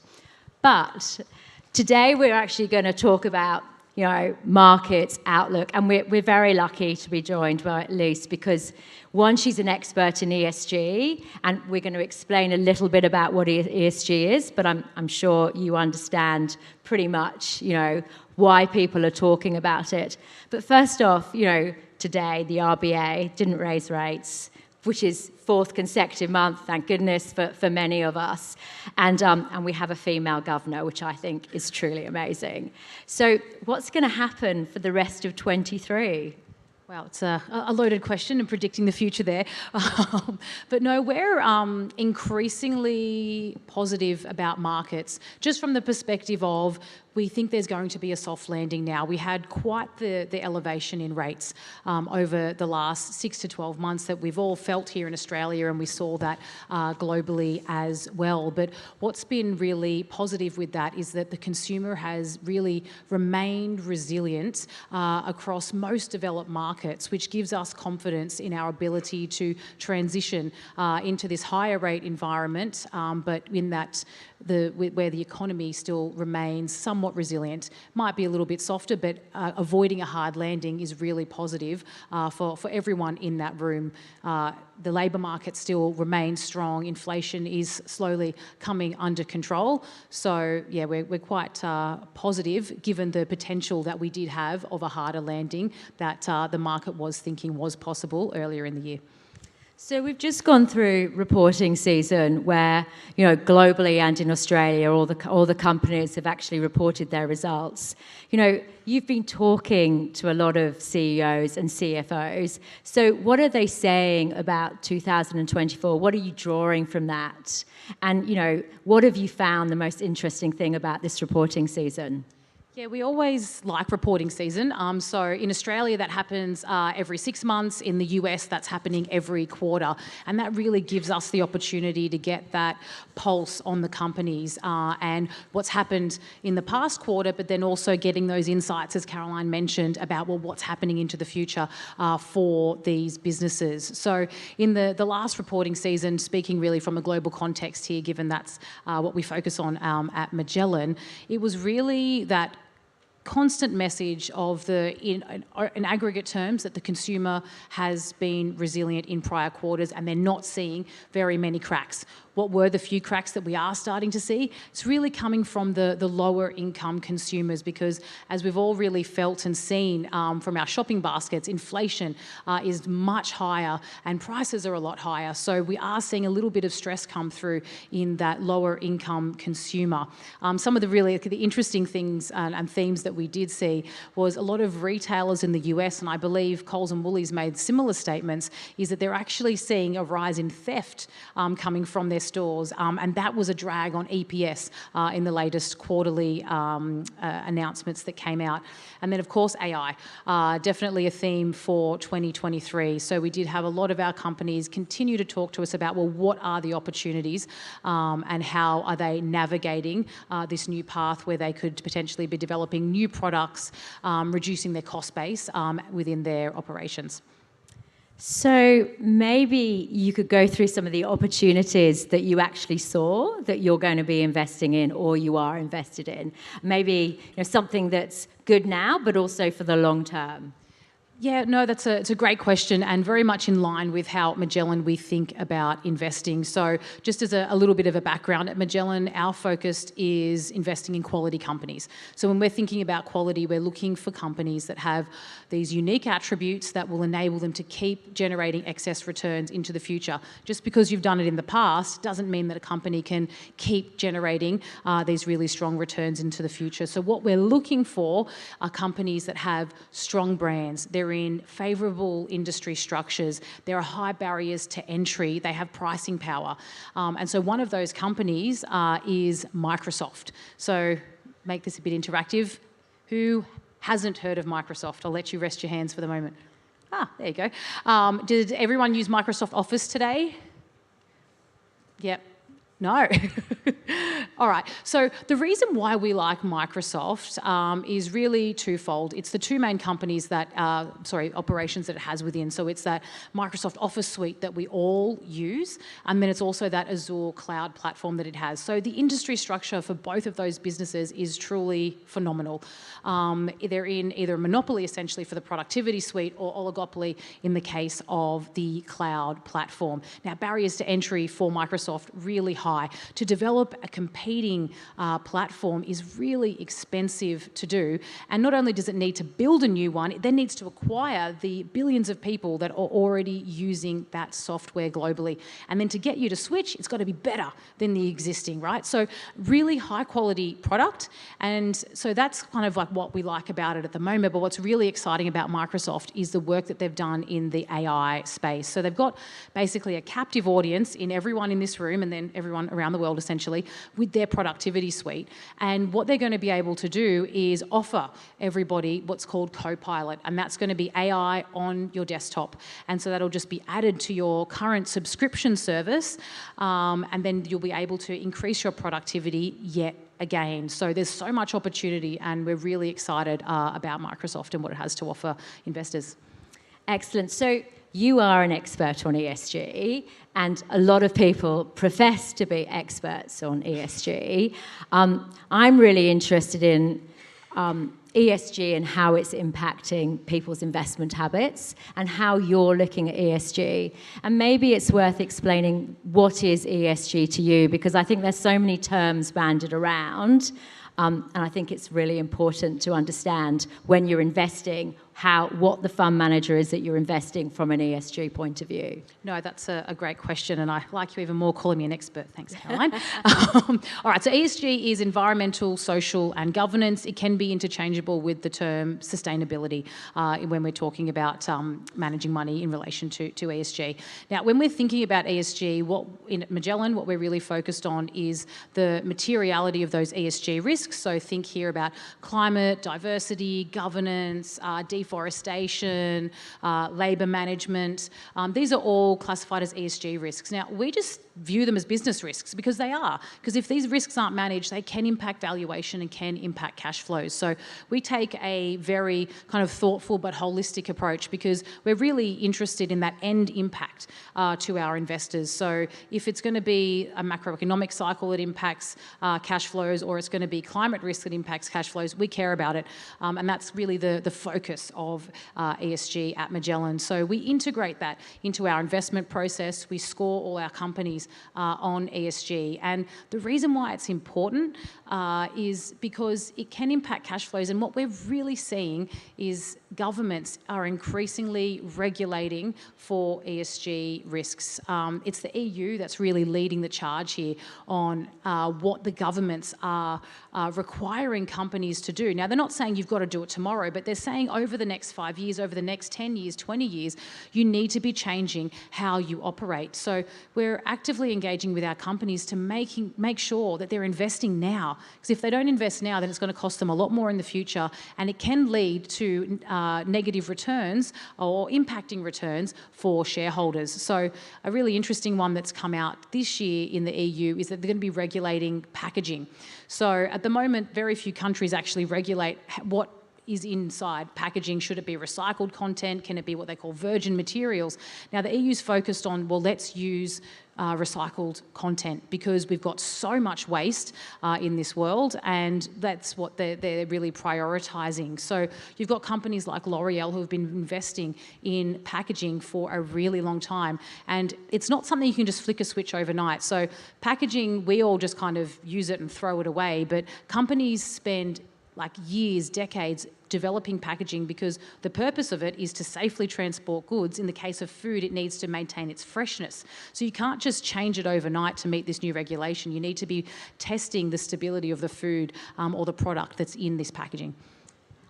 I was really interested in something you said, this morning about Australia and its ranking on ESG, and that we're actually behind New Zealand.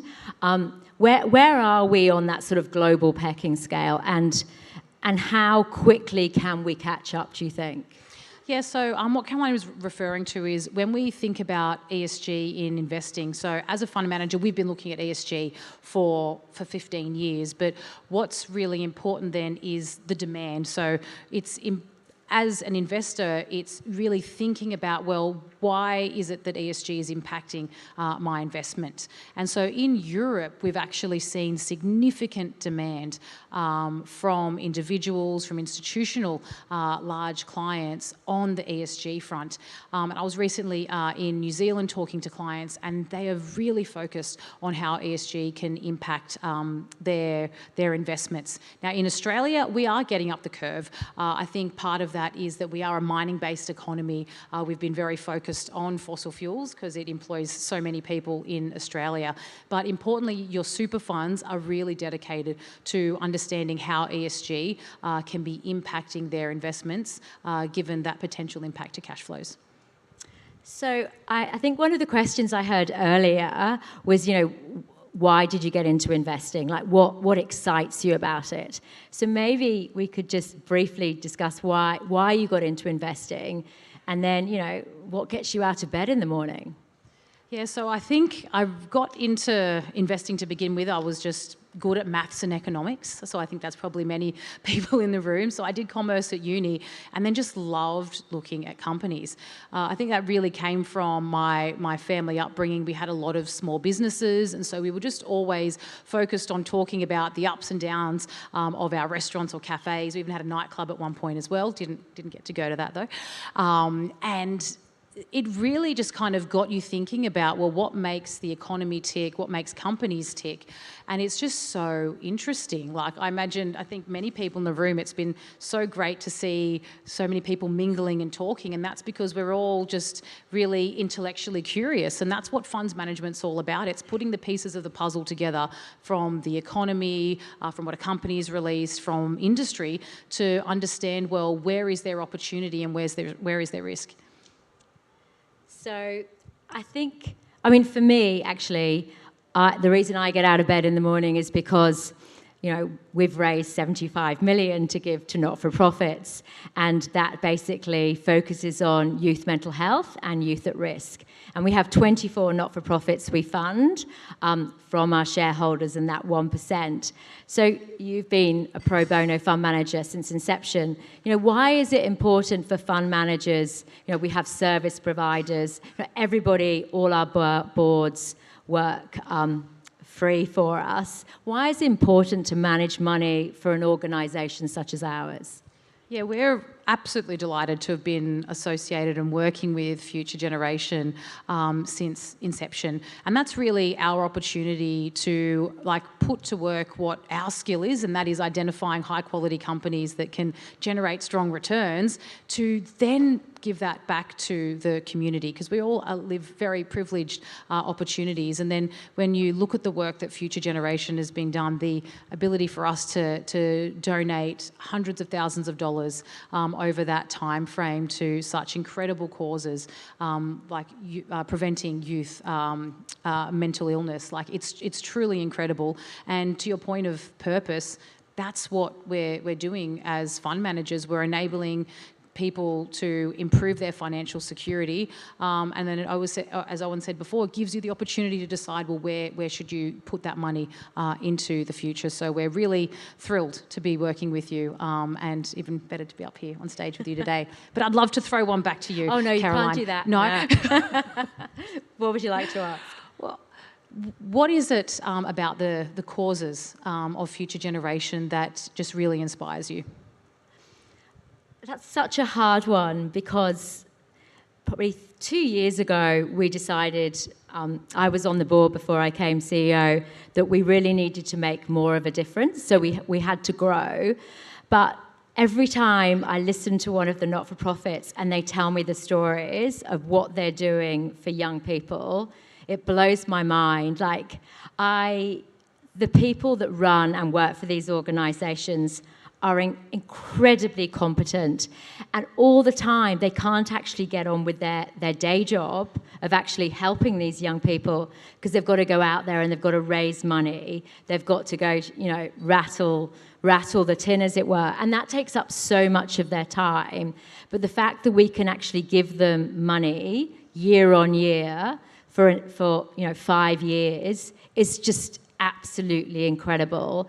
And the fact that we have 30 of the best boutique fund managers in Australia and globally managing our shareholder money, I think that is really second to none. And the fact that, you can go onto the ASX, you can buy this, and you can buy, Future Generation Australia or Future Generation Global, and CommSec will actually rebate. So when you buy, and you buy through CommSec, they'll rebate the brokerage. And I think it's really amazing how the financial markets, fund managers, corporate governance, and we've also got lawyers and many others all come together to work pro bono to make this happen. And it amazes me that they'll all do it. And every time I ask for something, they say yes, which is fantastic. But I think they really enjoy being part of something that will really help tomorrow. And I think that's incredibly special. So thank you for the question. So are there any questions out there at all? Go for it. And I'm trying to keep to time as well. I'll keep it super short. You mentioned that inflation was one of the things causing a significant rise in prices, especially around Coles and Woolies. With the inquiry that's been announced into corporate profits specifically, do you expect that to impact any of the work you do, or what do you think the larger impacts on investments will be from that conversation? Yeah, it's a great question, and I love the way you're thinking about connecting the dots between what's happening with respect to governance, and then also how that flows on to investing. So it's something we spend a lot of time thinking about. Now, I'm going to answer it. This is probably more personal, only because I focus on global companies, not on the Australian market. But I think it will definitely lead to Coles and Woolies potentially putting more pressure on their brands to not be rising, to not raise prices. I think that they will still be very profitable businesses. They're set up, when we think about how we're thinking about a business, it is a duopoly. They have a lot of power in the Australian market, but I think the inquiry is going to shine a light on them and make sure that they are doing the right thing and not abusing the power that they have. Do we have time for another question? Any others?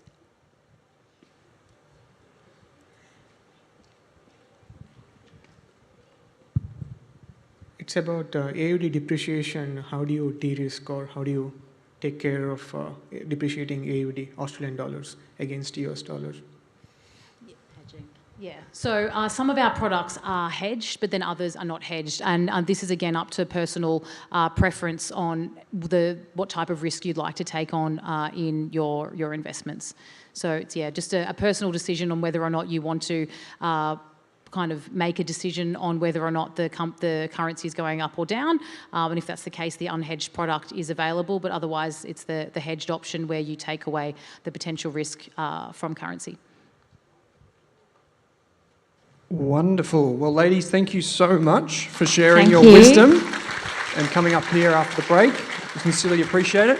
And you can learn more. There'll be an email that goes out that shares more. But there's plenty to see on both FutureGen and Magellan's website. I remember when the Future Generation products first launched, and it was a really innovative thing in our industry, and it was so good to see our industry, which is not necessarily known for being kind to everyone in terms of giving back, but it was wonderful. And it goes back to what Queenie said at the very beginning of the show, that when you grow wealth, and I guarantee all of you in here will grow wealthier over time because you're here and you're doing the right things. And as a result, you will have the opportunity to give back and to support the things that you want. Okay, so the next segment is with myself and Molly, and it's basically a free-for-all. You can just ask whatever you want, and I'll answer in a generalised way. But we have books up the front here, which you can come up and grab after you ask a question. There's a wonderful pile over here from Evan Lucas. Evan, up the back, he's kind of hiding. It's a bit dark, but he's up there. There he is. He's got that hand up in the air. Evan Lucas, who appears on the Australian Finance podcast. You can come and grab one of his books as well as The Intelligent Investor, which I'm told is kind of like the Bible for investing. I didn't find it that interesting, but you might. So good luck to you. Yeah. Okay, I'd love to welcome Molly Benjamin to the stage, please.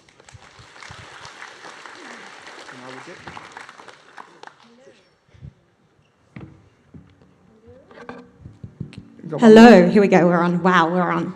Okay, so just as a show of hands, who here has heard of Ladies Finance Club? The women. Wow, that's pretty good. He put his hand up too. Brandon put his hand up as well. So, Brandon. yeah. Awesome. Yeah, Andrew, yeah, wonderful. Tell us a little bit about that, Molly. Okay, so I started Ladies Finance Club because I was really bad with money. I prefer to get Brazilian wax than do a budget, which might be a reference for women in the room. But I was working a good job, earning pretty good money, and I had nothing to show for it. I don't know if anyone else has been in that position before. And so a friend was like, let's start a book club. I was like, let's start a finance club. So me, some girlfriends, a bottle of wine, pizza, and a friend who worked in finance, we got together and we started talking about money, and then kind of fast forward a few years later, we've had around, like 5-6 years later, we've had about 35,000 women through our program, but we're all about helping women get rich, making it fun, because it can be a little bit pale and stale at times. Fair enough, yeah. So I remember you told me a story of how you started it, I think in the UK it was, and you had a really shocking realisation when you realised who was in the audience. I'm not sure if you remember that story. Who actually rocked up? Oh yeah, so most of the people who rocked up worked in financial services, but they didn't necessarily work in investment banking. They worked in compliance or risk or marketing, and I was like, wow, this is information that everyone needs to know, and there's no shame in not knowing it. Okay, final one. How can people get involved? Well, we run boot camps. There's pretty much all the awesome females and a couple of the males who've spoken tonight have all done sessions for us. So we run heaps of masterclasses. We're doing a boot camp on investing with Global X and the awesome Jess. So we're on Instagram. You can find us, just Google Ladies Finance Club. Yep, come have a chat. Now, I've got to say a special thank you to Molly, because my partner in crime, my wingman, is probably watching from home, Drew Meredith, who also goes by Dr. Andrew Derrimouth. He has an alter ego that appears on our podcast from time to time. He couldn't make it, so he's barred from going into New South Wales. So they didn't let him up. So Molly, gratefully, for my sake, took up the opportunity to play co-host with me today. And we have a lot of questions sent in advance, but we will have time for some in person as well. Have you got the questions there, or would you like this? I do. And first question is to you, Owen. Why did you start Rask? Yeah, sure. So I thought this would be great to talk about pretty early. I started the company in 2017, and like you, saw a huge opportunity. You would go to the Commonwealth Bank website, you click on education, and it would be marketing. And that just really threw me. I was just someone that doesn't come from a financially literate or like open family. I just realised there was nowhere to get it. There was nowhere to get the education that people needed. And so that's why Rask started.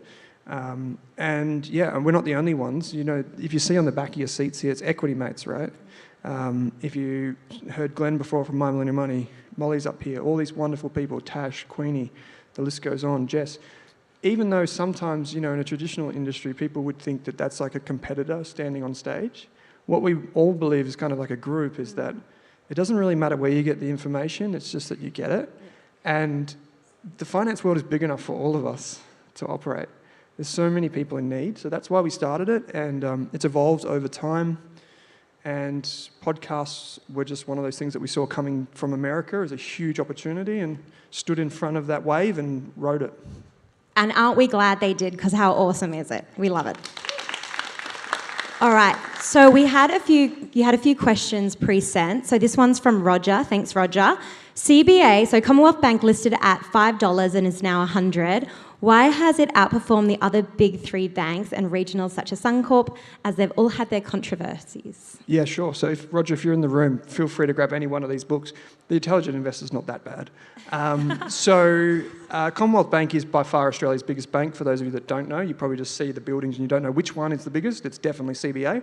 And following that, in second place in terms of fastest growing is Macquarie.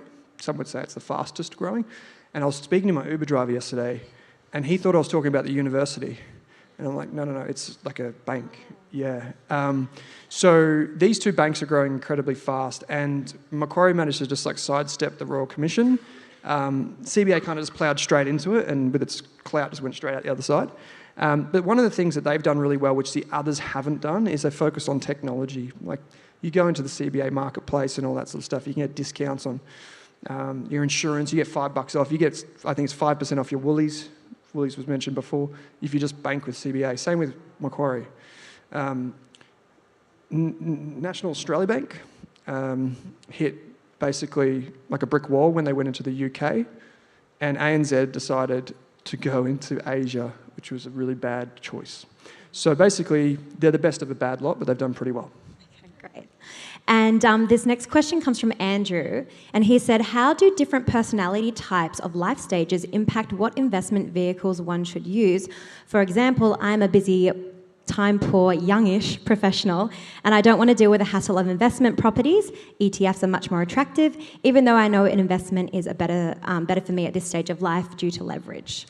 I think we had about 100 questions sent in advance. So, there was a common theme with this one being that a lot of people don't know when you see a financial planner what they actually do and like how they mix your portfolio together. And what we see with a lot of people that see financial planners, especially younger people, they're like, well, why do I need bonds? Sounds so boring, don't even know what they mean. And they do, they don't grow as fast as shares and they don't do all these things, but they actually de-risk a portfolio. And it's very clear to see that when you actually look at the math. It's very obvious how they de-risk a portfolio. But when it comes to property, people don't know the true risks necessarily of property because there's so much embedded leverage. Just to play the game, here in Sydney, it's like $1 million, right, for a house, more. Everyone's like, it's more than that. So you're from Melbourne, it doesn't make any sense. Don't worry, the property stuff is coming up after this. Save the heat for them. Especially Pete. Sorry, Pete.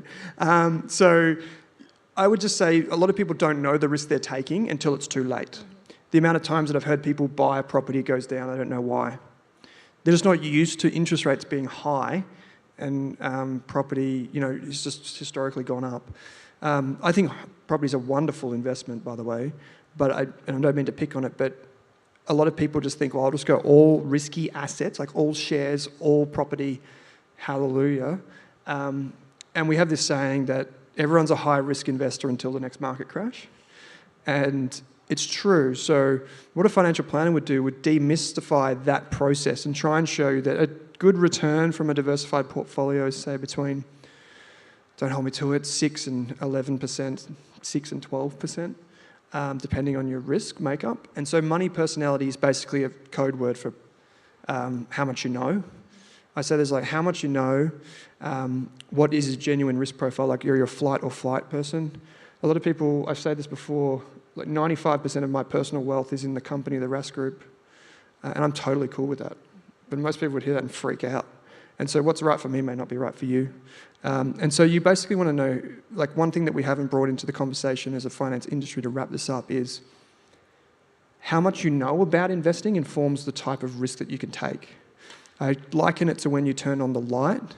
When you're a kid, you're always scared, but it's really just your bedroom. It's not until someone turns on the light and shows you what's there that you realise it's not that bad. So if your stocks fall 5% or 10%, it's really not that bad. And so we see the evolution of someone's risk profile over time. That's a great analogy. All right, so this next one comes from Liz. Do you have any tips for adjusting a portfolio if we do head into a prolonged bear market? Yeah, I was just having a debate with Woolen Gabba online. G'day, mate. He was saying something about the US debt crisis. So people have probably heard this on the news, something about in the US not approving debt, and we've heard this about 3 or 4 times over the past 10 years. And so like if we do head into a bear market, which is typically like a sideways or falling market for most people, the best thing to understand is that right now you can get about 5% in a term deposit. So if you want a 5% return, don't invest in shares. That's basically it, because you can get that return virtually government guaranteed from the right term deposit. But of course, if you're a long-term investor, you know that 5% won't always be there. And so what I would say is that there are alternatives to just the traditional asset classes of shares and property. I don't invest in gold, but it's historically performed well when people are unsure about what's going on in the world. And so you can add those to your portfolio. And the basic analogy, and Drew would tell me this if he was sitting in your seat, Molly, he would say that don't prepare your portfolio for what you think is going to happen, prepare it for any future. A lot of people come to an event or they debate something online or whatever, and they have a very specific theory about what's going to happen in the world. But we can't predict what would happen. We don't know what Joe Biden's going to do, the next tweet from Elon Musk, what Donald Trump's going to say, what our own prime ministers and ministers are going to do. We don't control the currency. We don't control if someone goes to war in Europe. We don't control any of that. So why bet on which way something is going to go from one month to the next? Just build your portfolio so it's prepared for anything. And that's the basic advice that a lot of people miss when they get caught up in a theory. We call it narrative bias. Great.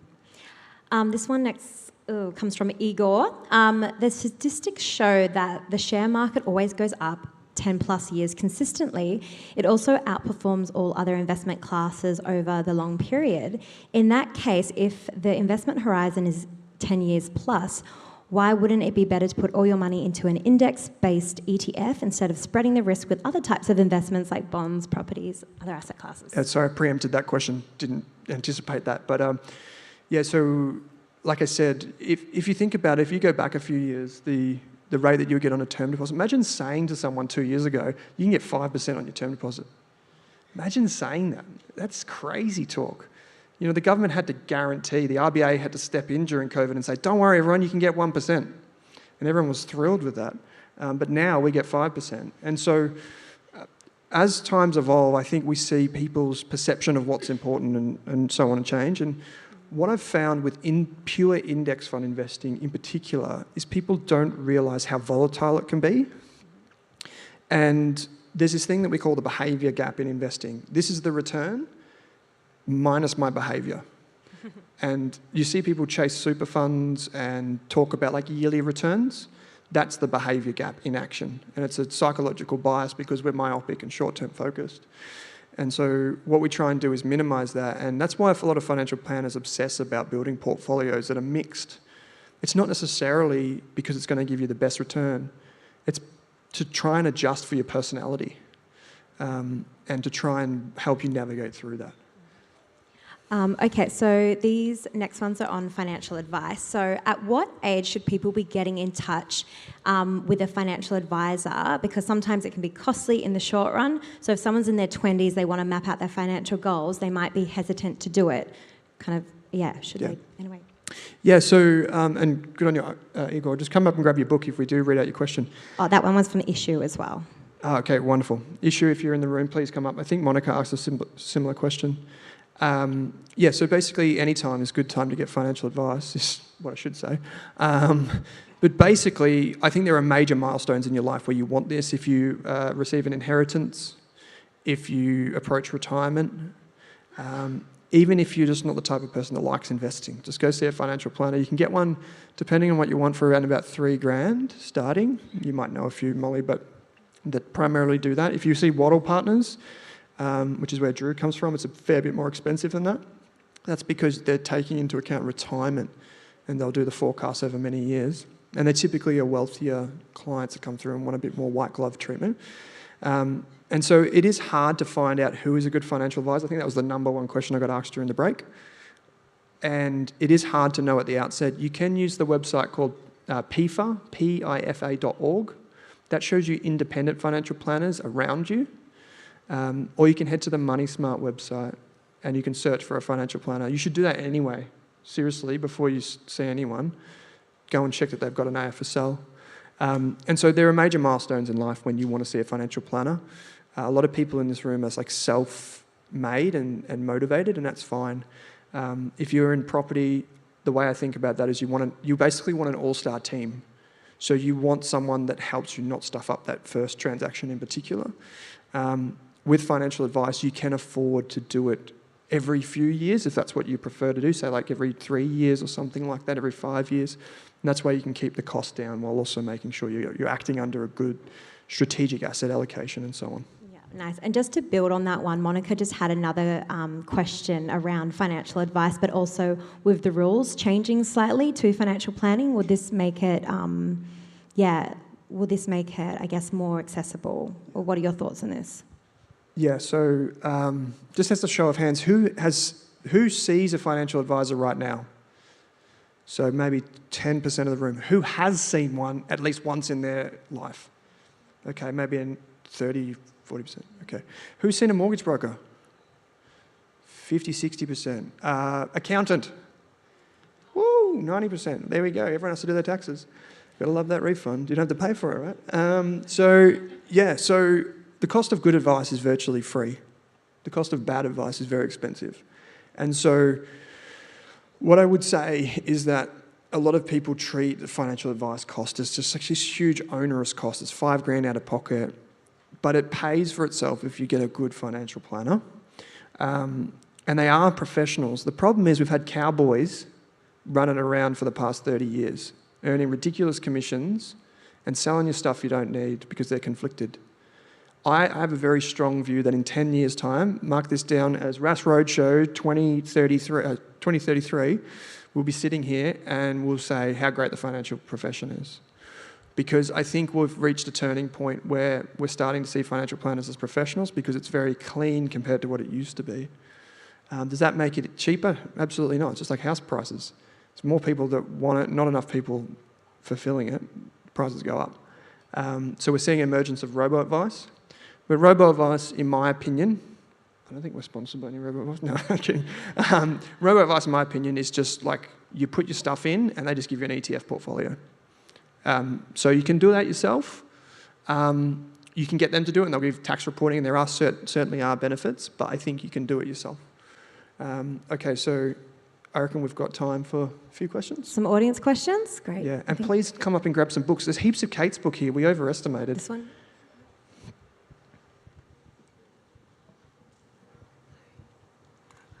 Thank you. So I know the philosophy is time in the market and not timing the market, but do you have any criteria for when it would be appropriate to exit a market or a particular investment? Yeah, it's all dependent on your North Star, so what's your investment outcome? And so I find it very arbitrary when people go on telly or on the whatever and they say US shares overvalued or something like this. There's not a clear signal. Like people talk about this thing, for any of the nerds in the room like me, they talk about this thing called a CAPE ratio, which basically just stands for what's the average price earnings ratio of the stock market. And they say that's up. Great. But the reason it's up is because the companies are better and they're more profitable than any time in the history. And the companies are solving bigger problems than ever before.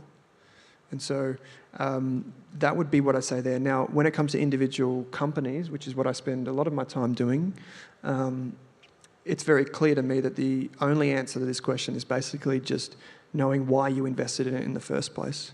Because a lot of people invest in a stock because of a tip they got or something like this. But if you actually write down why you're doing it, you can refer back to that. And that's what we call thesis break, when you have a reason for owning something and it's no longer valid. Like a good one would be property, if you want to take that example. I'm living in this area, or I've invested in this, and it starts to go bad because of interest rates. You've got to go back to why you owned it and what was your time horizon. If those things are no longer true, it's again thesis break.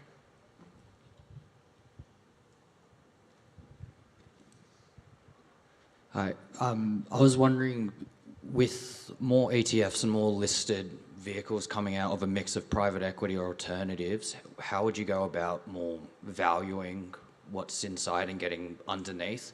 So you've got like a Van Eck one, I think it's Q.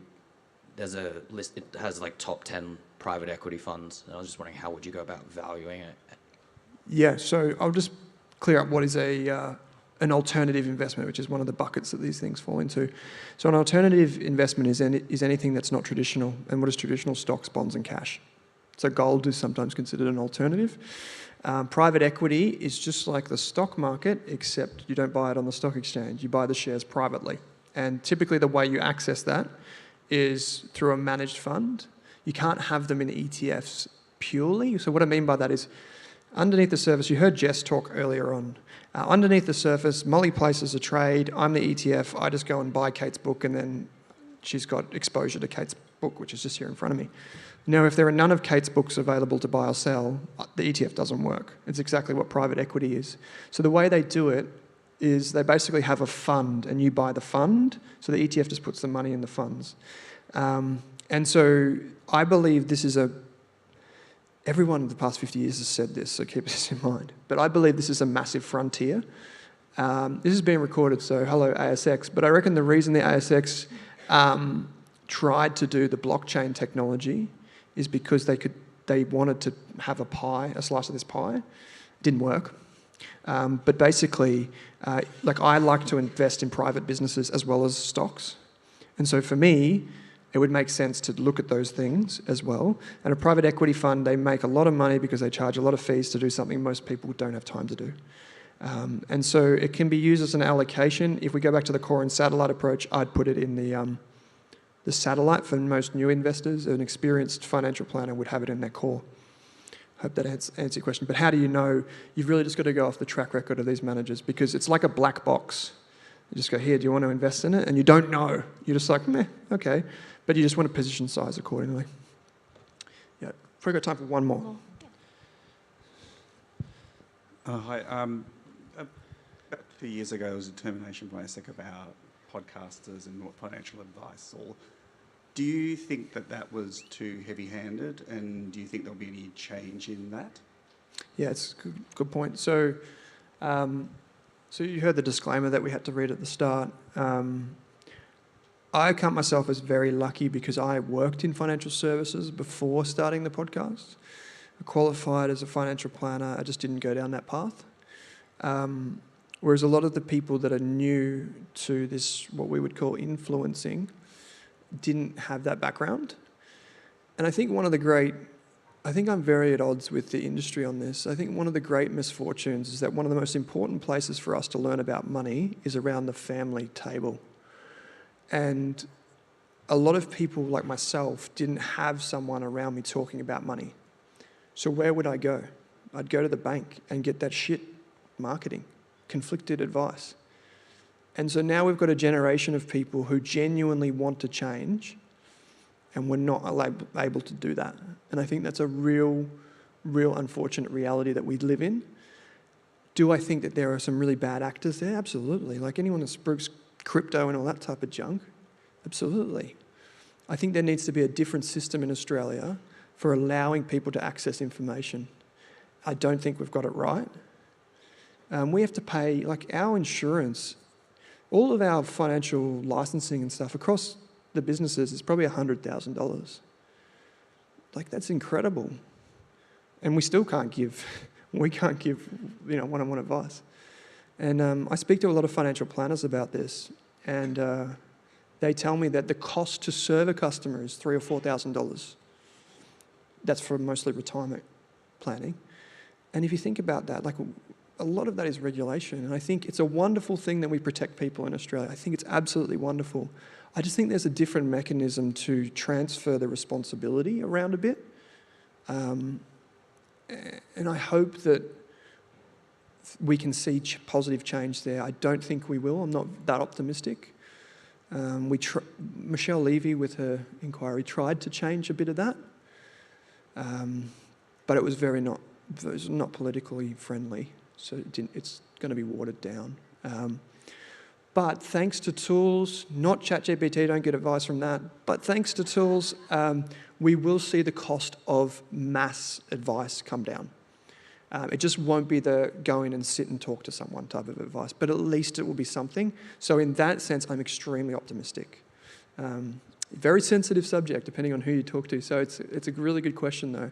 I just think if you can talk to people, don't become an influencer without an AFSL, but talk to people around you, tell them the virtues of investing, sensible long-term investing, and remind them to check their behaviour is the most important element in that risk-off scenario. But yeah, we're all trying to do the right thing, and that's the beauty of it. I don't think ASIC is necessarily out to just shoot down everyone. That's just my opinion.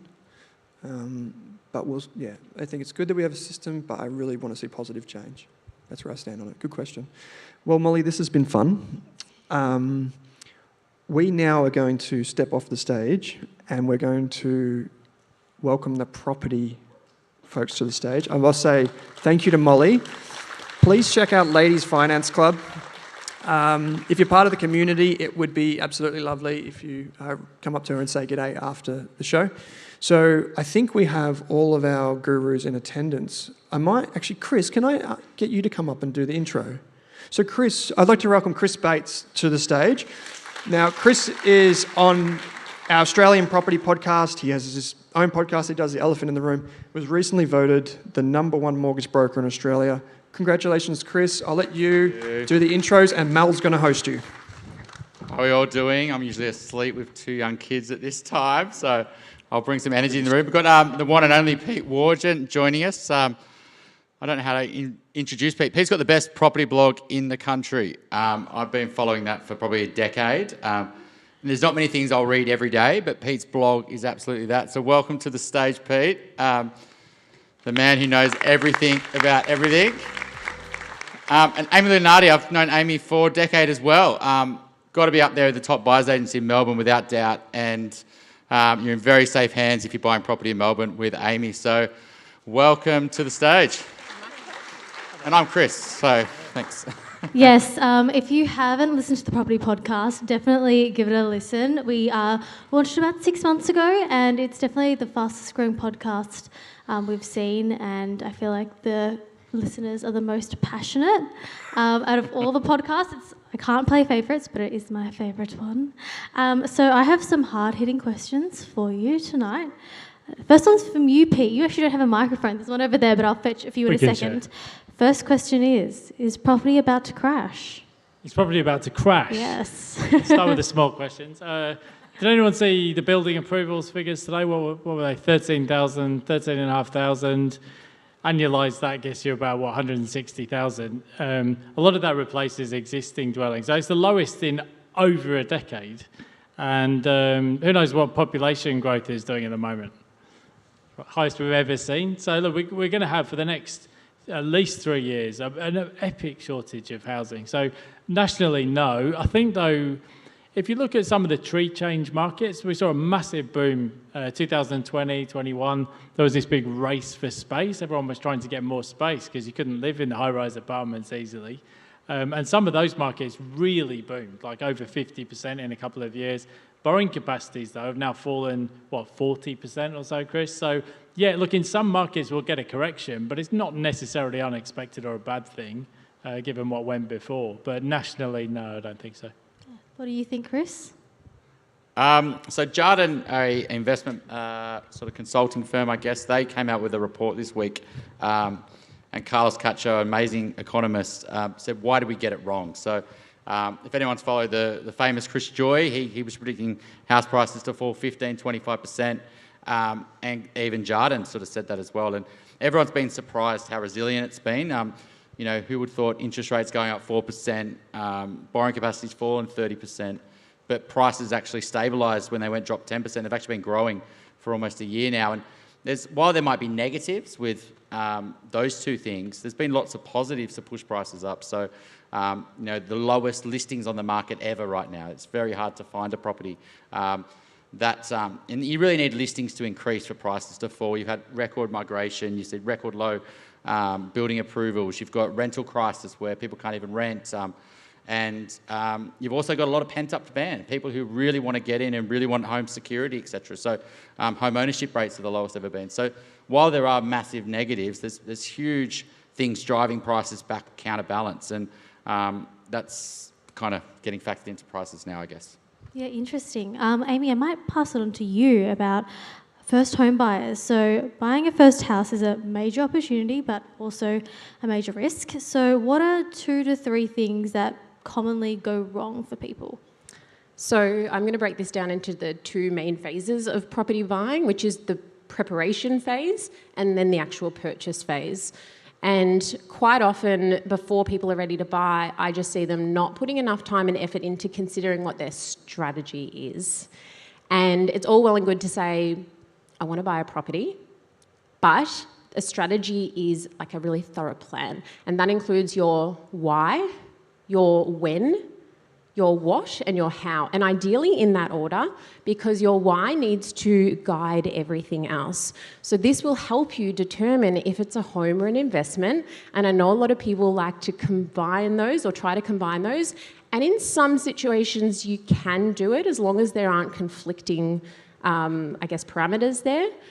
Your why will help you then figure out how long you need to have or own that property for, whether that's like a lifestyle choice or if it's a more like a long-term choice.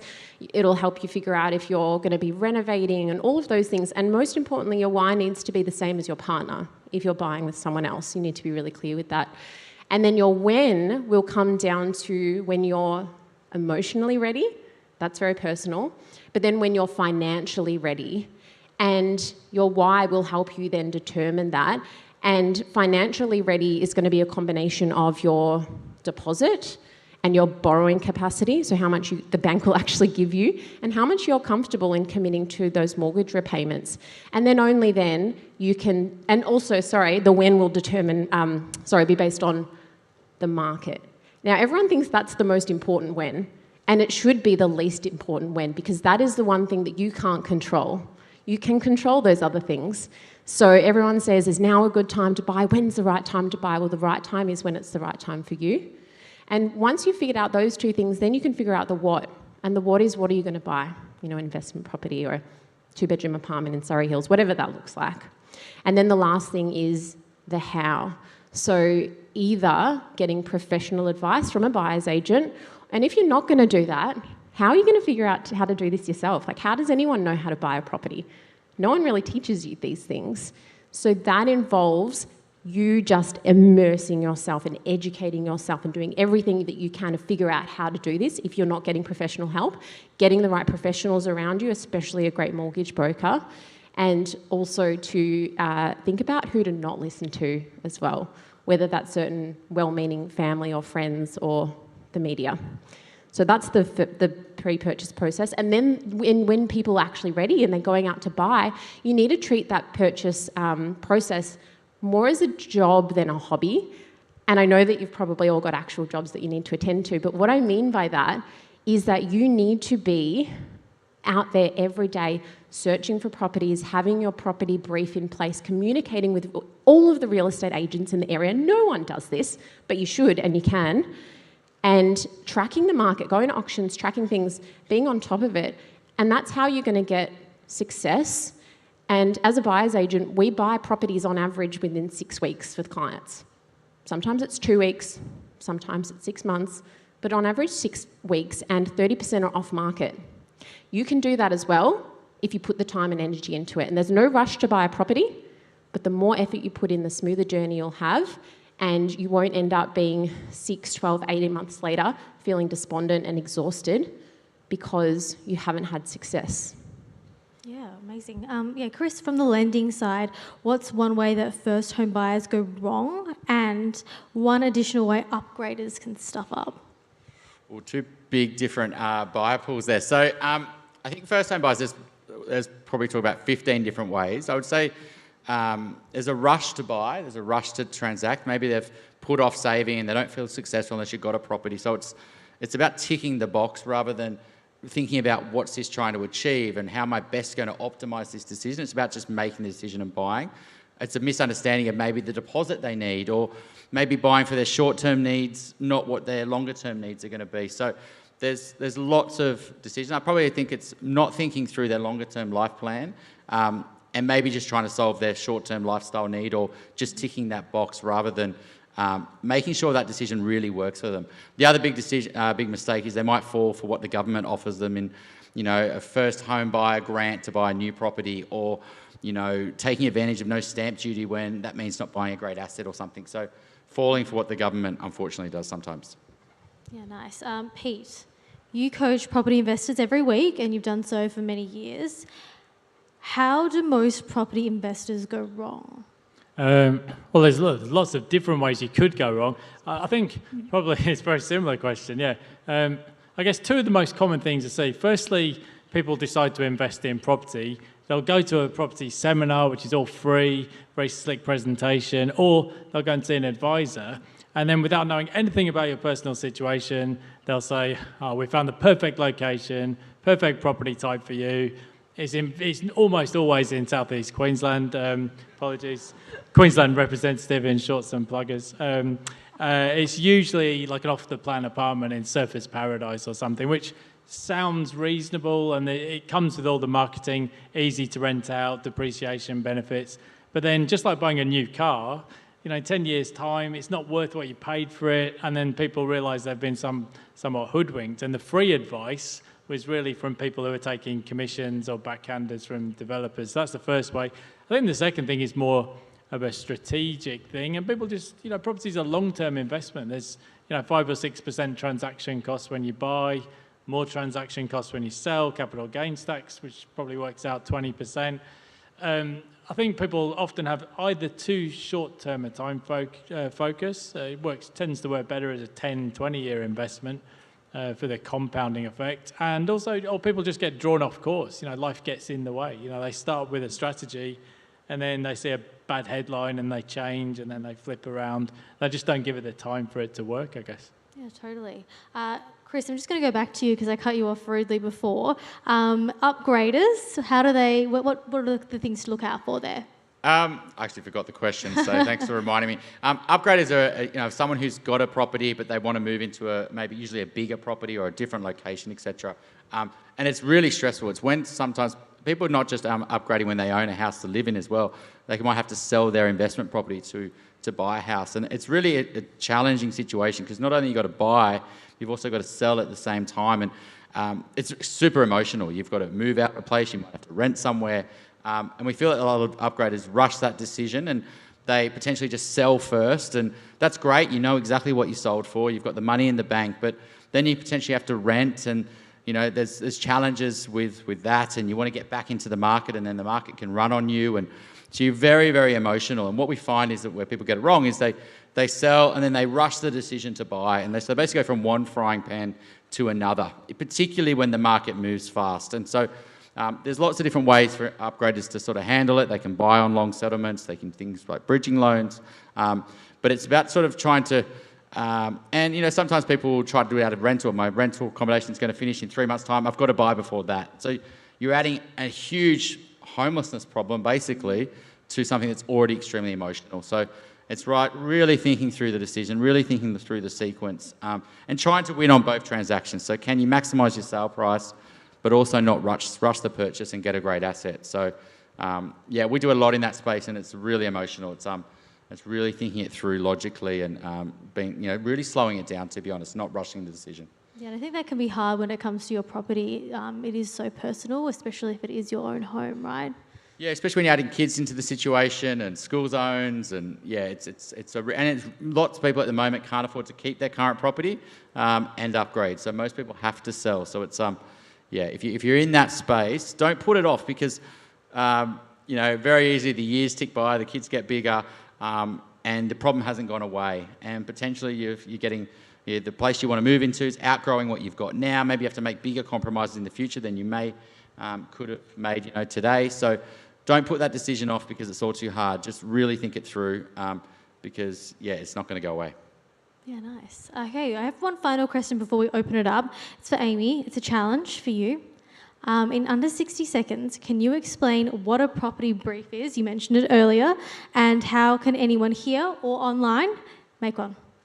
Okay, so your property brief is like the shopping list that you make when you go to the supermarket, because if you're anything like me, I go to the supermarket without a list and I'm just walking around doing nothing. So your property brief is when you're ready to buy, you need to write this down. That is your budget, really having a think about what your real true budget is, and this would include anything like extra renovation costs you need to leave aside. It also includes your locations, your preferred locations and your maybe locations for the right property, and then the characteristics of that property, including the non-negotiables and the bonuses. And you need to be so strict here on the non-negotiables so that if a property didn't tick all of those boxes, you wouldn't even look at it. Quite often I see people who say, 2 toilets is non-negotiable. I say, if I showed you the perfect property and you loved it and didn't have 2 toilets, would you look at it? Yes, I would. It's not non-negotiable. So then once you put all of that together, more importantly, you need to do a reality check. It's all well and good, but sometimes you can have beer budget champagne taste. So you go to the sold section of realestate.com.au. If you cannot find what you want for your property brief that have sold in the last 6 months, it doesn't exist. If you can only find 2 or 3 that have sold, maybe it exists, maybe you're relying on a little bit of luck, or maybe you're going to be waiting quite a while and relying on the market not going up. Ideally, you're finding 6 to 8 properties that have sold which tick your brief to ensure that it's feasible. Writing it down, being on the same page as your partner, doing a reality check. Love it. All right, we might open it up for some questions, guys. So if anyone does have any for the gang, please raise your hand. Yep, lots. Hi. What advice would you give to someone who's looking to move in this very difficult rental market? I have, for example, a friend who's looking for months, and the only way for her to move into this new property that she is in is to raise the rental price, and she had to do that multiple times. And it's kind of crazy out there right now. And I'm in a situation where I'm looking to move, and it's just, I have to pay at least 40 to almost 50% more to what I'm paying now, which is going to be quite a huge dent in my spendings. So what advice would you give there? Well, I think Amy touched on the key point just before. As you said, it's a really tough market at the moment. Listings are low, rental market, and people not wanting to sell because they're worried about not finding somewhere to move to. But there's no, I think sometimes in real estate, there's kind of a perception that agents have all these sort of secret databases of properties and stuff, but that's not really true. I think, as Amy pointed out, like, what do agents do, buyers agents or people in the market? They have contacts within the industry, real estate agents and so on. So I guess the only way really to get the head start on the rest of the market is to speak to the agents in the area that you're looking to operate in and tell them what you're looking for. Tell them your brief, when you're looking to move potentially, what your budget might be, and just get to know the sort of most prominent agents in that area. Because if you're somebody who's ready to go and potentially able to move, they'll be delighted to deal with you first and foremost. So I guess Yeah, there's no sort of secret formula as such, but it's really just a networking thing, I think. Yeah, when you've got market forces in play like right now, that you can't. Sometimes you can't do anything to change those things. Those things are outside your control. And I presume you're talking about renting, looking to find something. So, you know, there are some people who will offer 6 months rent in advance. There are some people who will just offer more money. And you're not always going to be in a position where you can do that. So at the end of the day, unfortunately, you need to sometimes reassess your position and say, what do I need to change? Do I need to consider maybe looking in different locations, different size property, different accommodation? Is that going to work for my lifestyle? Because unfortunately, you can't change the rental prices. And with, like Pete said, this mass migration that's happening, that is probably not going to ease up anytime soon. So it's not necessarily a case of waiting it out. So it might be a case of reassessing the situation. I know so many people in this situation as well. Yep. Another question? Oh, yeah. Hi, I just got a question in regards to upgrading. So what would be the better order? To sell first or buy first? Like, there's no right or wrong answer. So there is obviously every question. It depends on lots of different things. But the reason you'd potentially sell first is if you haven't got a great property. Because if it could take a long time to sell, if you're really not sure what you're going to sell it for, if it's got something majorly flawed around it, then buying first, on even on a longer settlement, if your property can't sell, or it's going to be like more of a fire sale, you potentially could not settle on because you have to sell it before your new purchases. If you've got a really good asset, it presents well, you know, there's a real lack of that in the market, you know, you've got pretty good confidence that it's going to sell because other properties similar are selling in the market pretty fast, then you're really only worried about what you're going to sell it for, right? Because there's nothing flawed about it. It's really just the price you're not going to know. So what you really want to do is just get confidence on what's really a bad day for that property, right? I'd go to any other auctions for similar properties if you can, see how many people were bidding on them, how hot was it, how busy the opens. So get the agent feedback on the sale, like how likely is this going to sell? Sense check that with multiple agents, go to open homes, go to auctions. Then you're going to get a really good guide on what you're going to sell it for. Like maybe not to the exact dollar because there's always competition can affect prices. And if that bad day price is still enough for you to do the upgrade, then you're just going to have to cross your fingers, to be honest, and make sure that you can still transact on that bad day price. And if it goes well, great.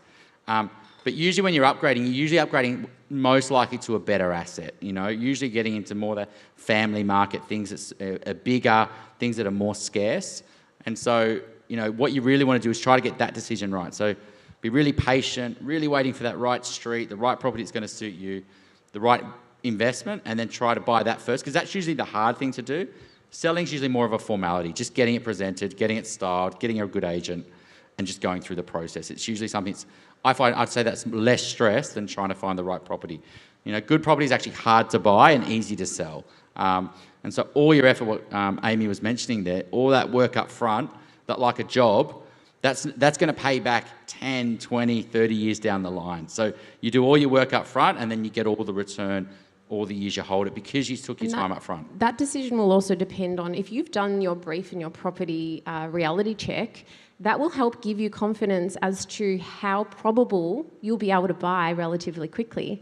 Because if you realise what you're looking to purchase doesn't transact frequently or is already at the top of your budget, and if the market moves, you might need to reassess, or you think it's going to take a long time to buy because there's low stock, then you need to make sure that you have alternative accommodation sorted out. Otherwise, you might decide to wait and purchase first, so you've got the confidence that you've been able to secure something, as long as you can then have the confidence that you can get a relatively quick sale result or have bridging finance. So you need to work through all of the different pros and cons, and then that will help you make that decision through that. There's more to it than meets the eye. Yeah. We have one more question. Oh, this one's very keen. Very keen, thank you. Hi, my question really, a lot of the discussion that I'm hearing from the three of you up there is a lot about how this is a very emotional sort of time, buying a house. And I'm going to be guiding my parents through purchasing their first home at quite a late stage in their life. And I'm just wondering if you have any advice on how to guide them when it comes down to the realities of it. This might fit in with the how, why, what, when, and just how to really tackle that issue of finding them the right sort of home where they're comfortable where they live, but the reality is they will need to kind of move further out financially. Just how to sort of tackle that discussion. Well, I think in retirement, one of the biggest stressful things is renting, right? So you've got super, but if you've still got to pay rent, and you're getting rental assistance, but you've got to pay rent, which is way more than rental assistance. So I guess it's trying to figure out the value of home security and then what that impact would be on their retirement, right? So how much less money are they going to have when they retire? So there's two consequences. Would it be okay to have less money in retirement, but security? And making sure that they don't really don't buy too expensive property, basically. So they go into retirement with too much debt, and then they've got to basically pay that mortgage down in retirement. So it's probably being modest enough to still leave enough money for their retirement and their income, really. Look, there's advantages, right? So if you look at how the way the pension systems work, that doesn't include the home, right? And so potentially owning a home may increase their chances of getting a pension, right? And if you don't own a home, you get a high limit, but it's nowhere near the price of properties. And so I would say security matters a lot in retirement. Imagine moving, as you get in your later years in retirement, and rentals crisis. How scary would that be if you've, getting, kicked out of your home in your 70s, right? Particularly if one partner dies and things like that. So I think that's a real problem. It's a real problem in society, and we have got pretty average rental rules, right? It's increasing, but it's very hard to get leases longer than 12 months, no matter what everything else. I think the rental crisis right now is actually a really powerful time for the YIMBY movement. So yes, in my backyard. So and it's a real pressure on governments, and that's why they're overruling councils to change zoning rules. And there's a real momentum behind this. I think there's a real social issue, and I think it's going to create massive change. I think it's finally the NIMBYs are saying, well, we don't want our suburbs full. I just don't think that's going to last for another 5 or 10 years. I think there's too many market forces pushing state governments to override local councils and change rules, and I think that's good. I go through this. Oh, sorry, Pete. No, you go. I go through this process with clients every single day, like what you're doing with your parents. And the property brief, like I said before, that is what you need to start with. So working through all of those things, and first write down the wish list. Don't worry about the reality check just yet. Just figure out what they want, and then do the reality check, because that will tell them if it's achievable. Not you telling them, because they're not going to necessarily listen to you.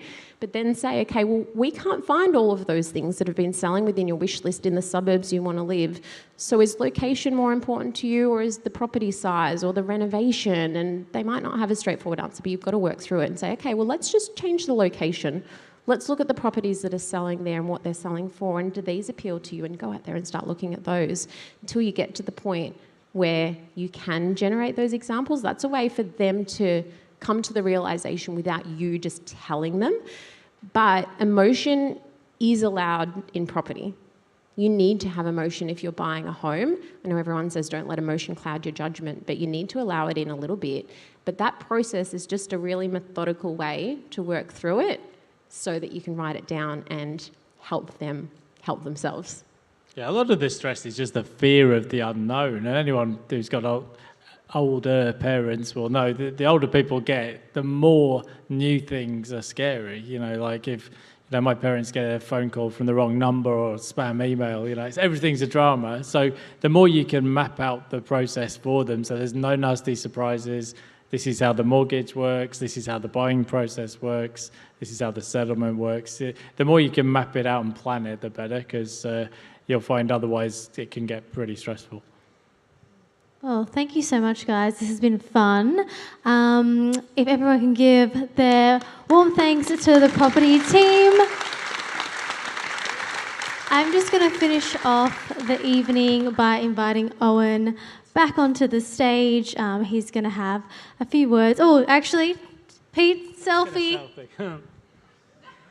So we're going to welcome Owen back to the stage just to finish off. Here you go, Owen. Thank you, Mel, and thank you, Pete, Amy, and Chris. You can catch them every week on the Australian Property Podcast. Our partnership with Blusk, which is Chris's business, is the only commercial partnership we've ever formed with another brand. And for anyone that's followed me for 10 years, you'd know that I had a very strong view on property versus shares. It was shares. And then I realised people need to live in houses. They can't live in their share portfolio. And then I realised how wrong people get it. And my own journey going through it and seeing people around me. And I just wanted to find the best possible people to get in my corner and for the community. And it's obvious how much wealth can be created that way as well. So as they say on the taco ad, you can have hard and soft shell. You don't have to choose one or the other. There's a lot of false choices in finance. So basically, I just wanted to take a few moments just to say thank you to everyone who came out tonight. This is our 10th event, so thank you to everyone who has joined us online, a few hundred people there. And thank you to everyone who came to one of the Rask events around the country. Andrew's here, a repeat offender.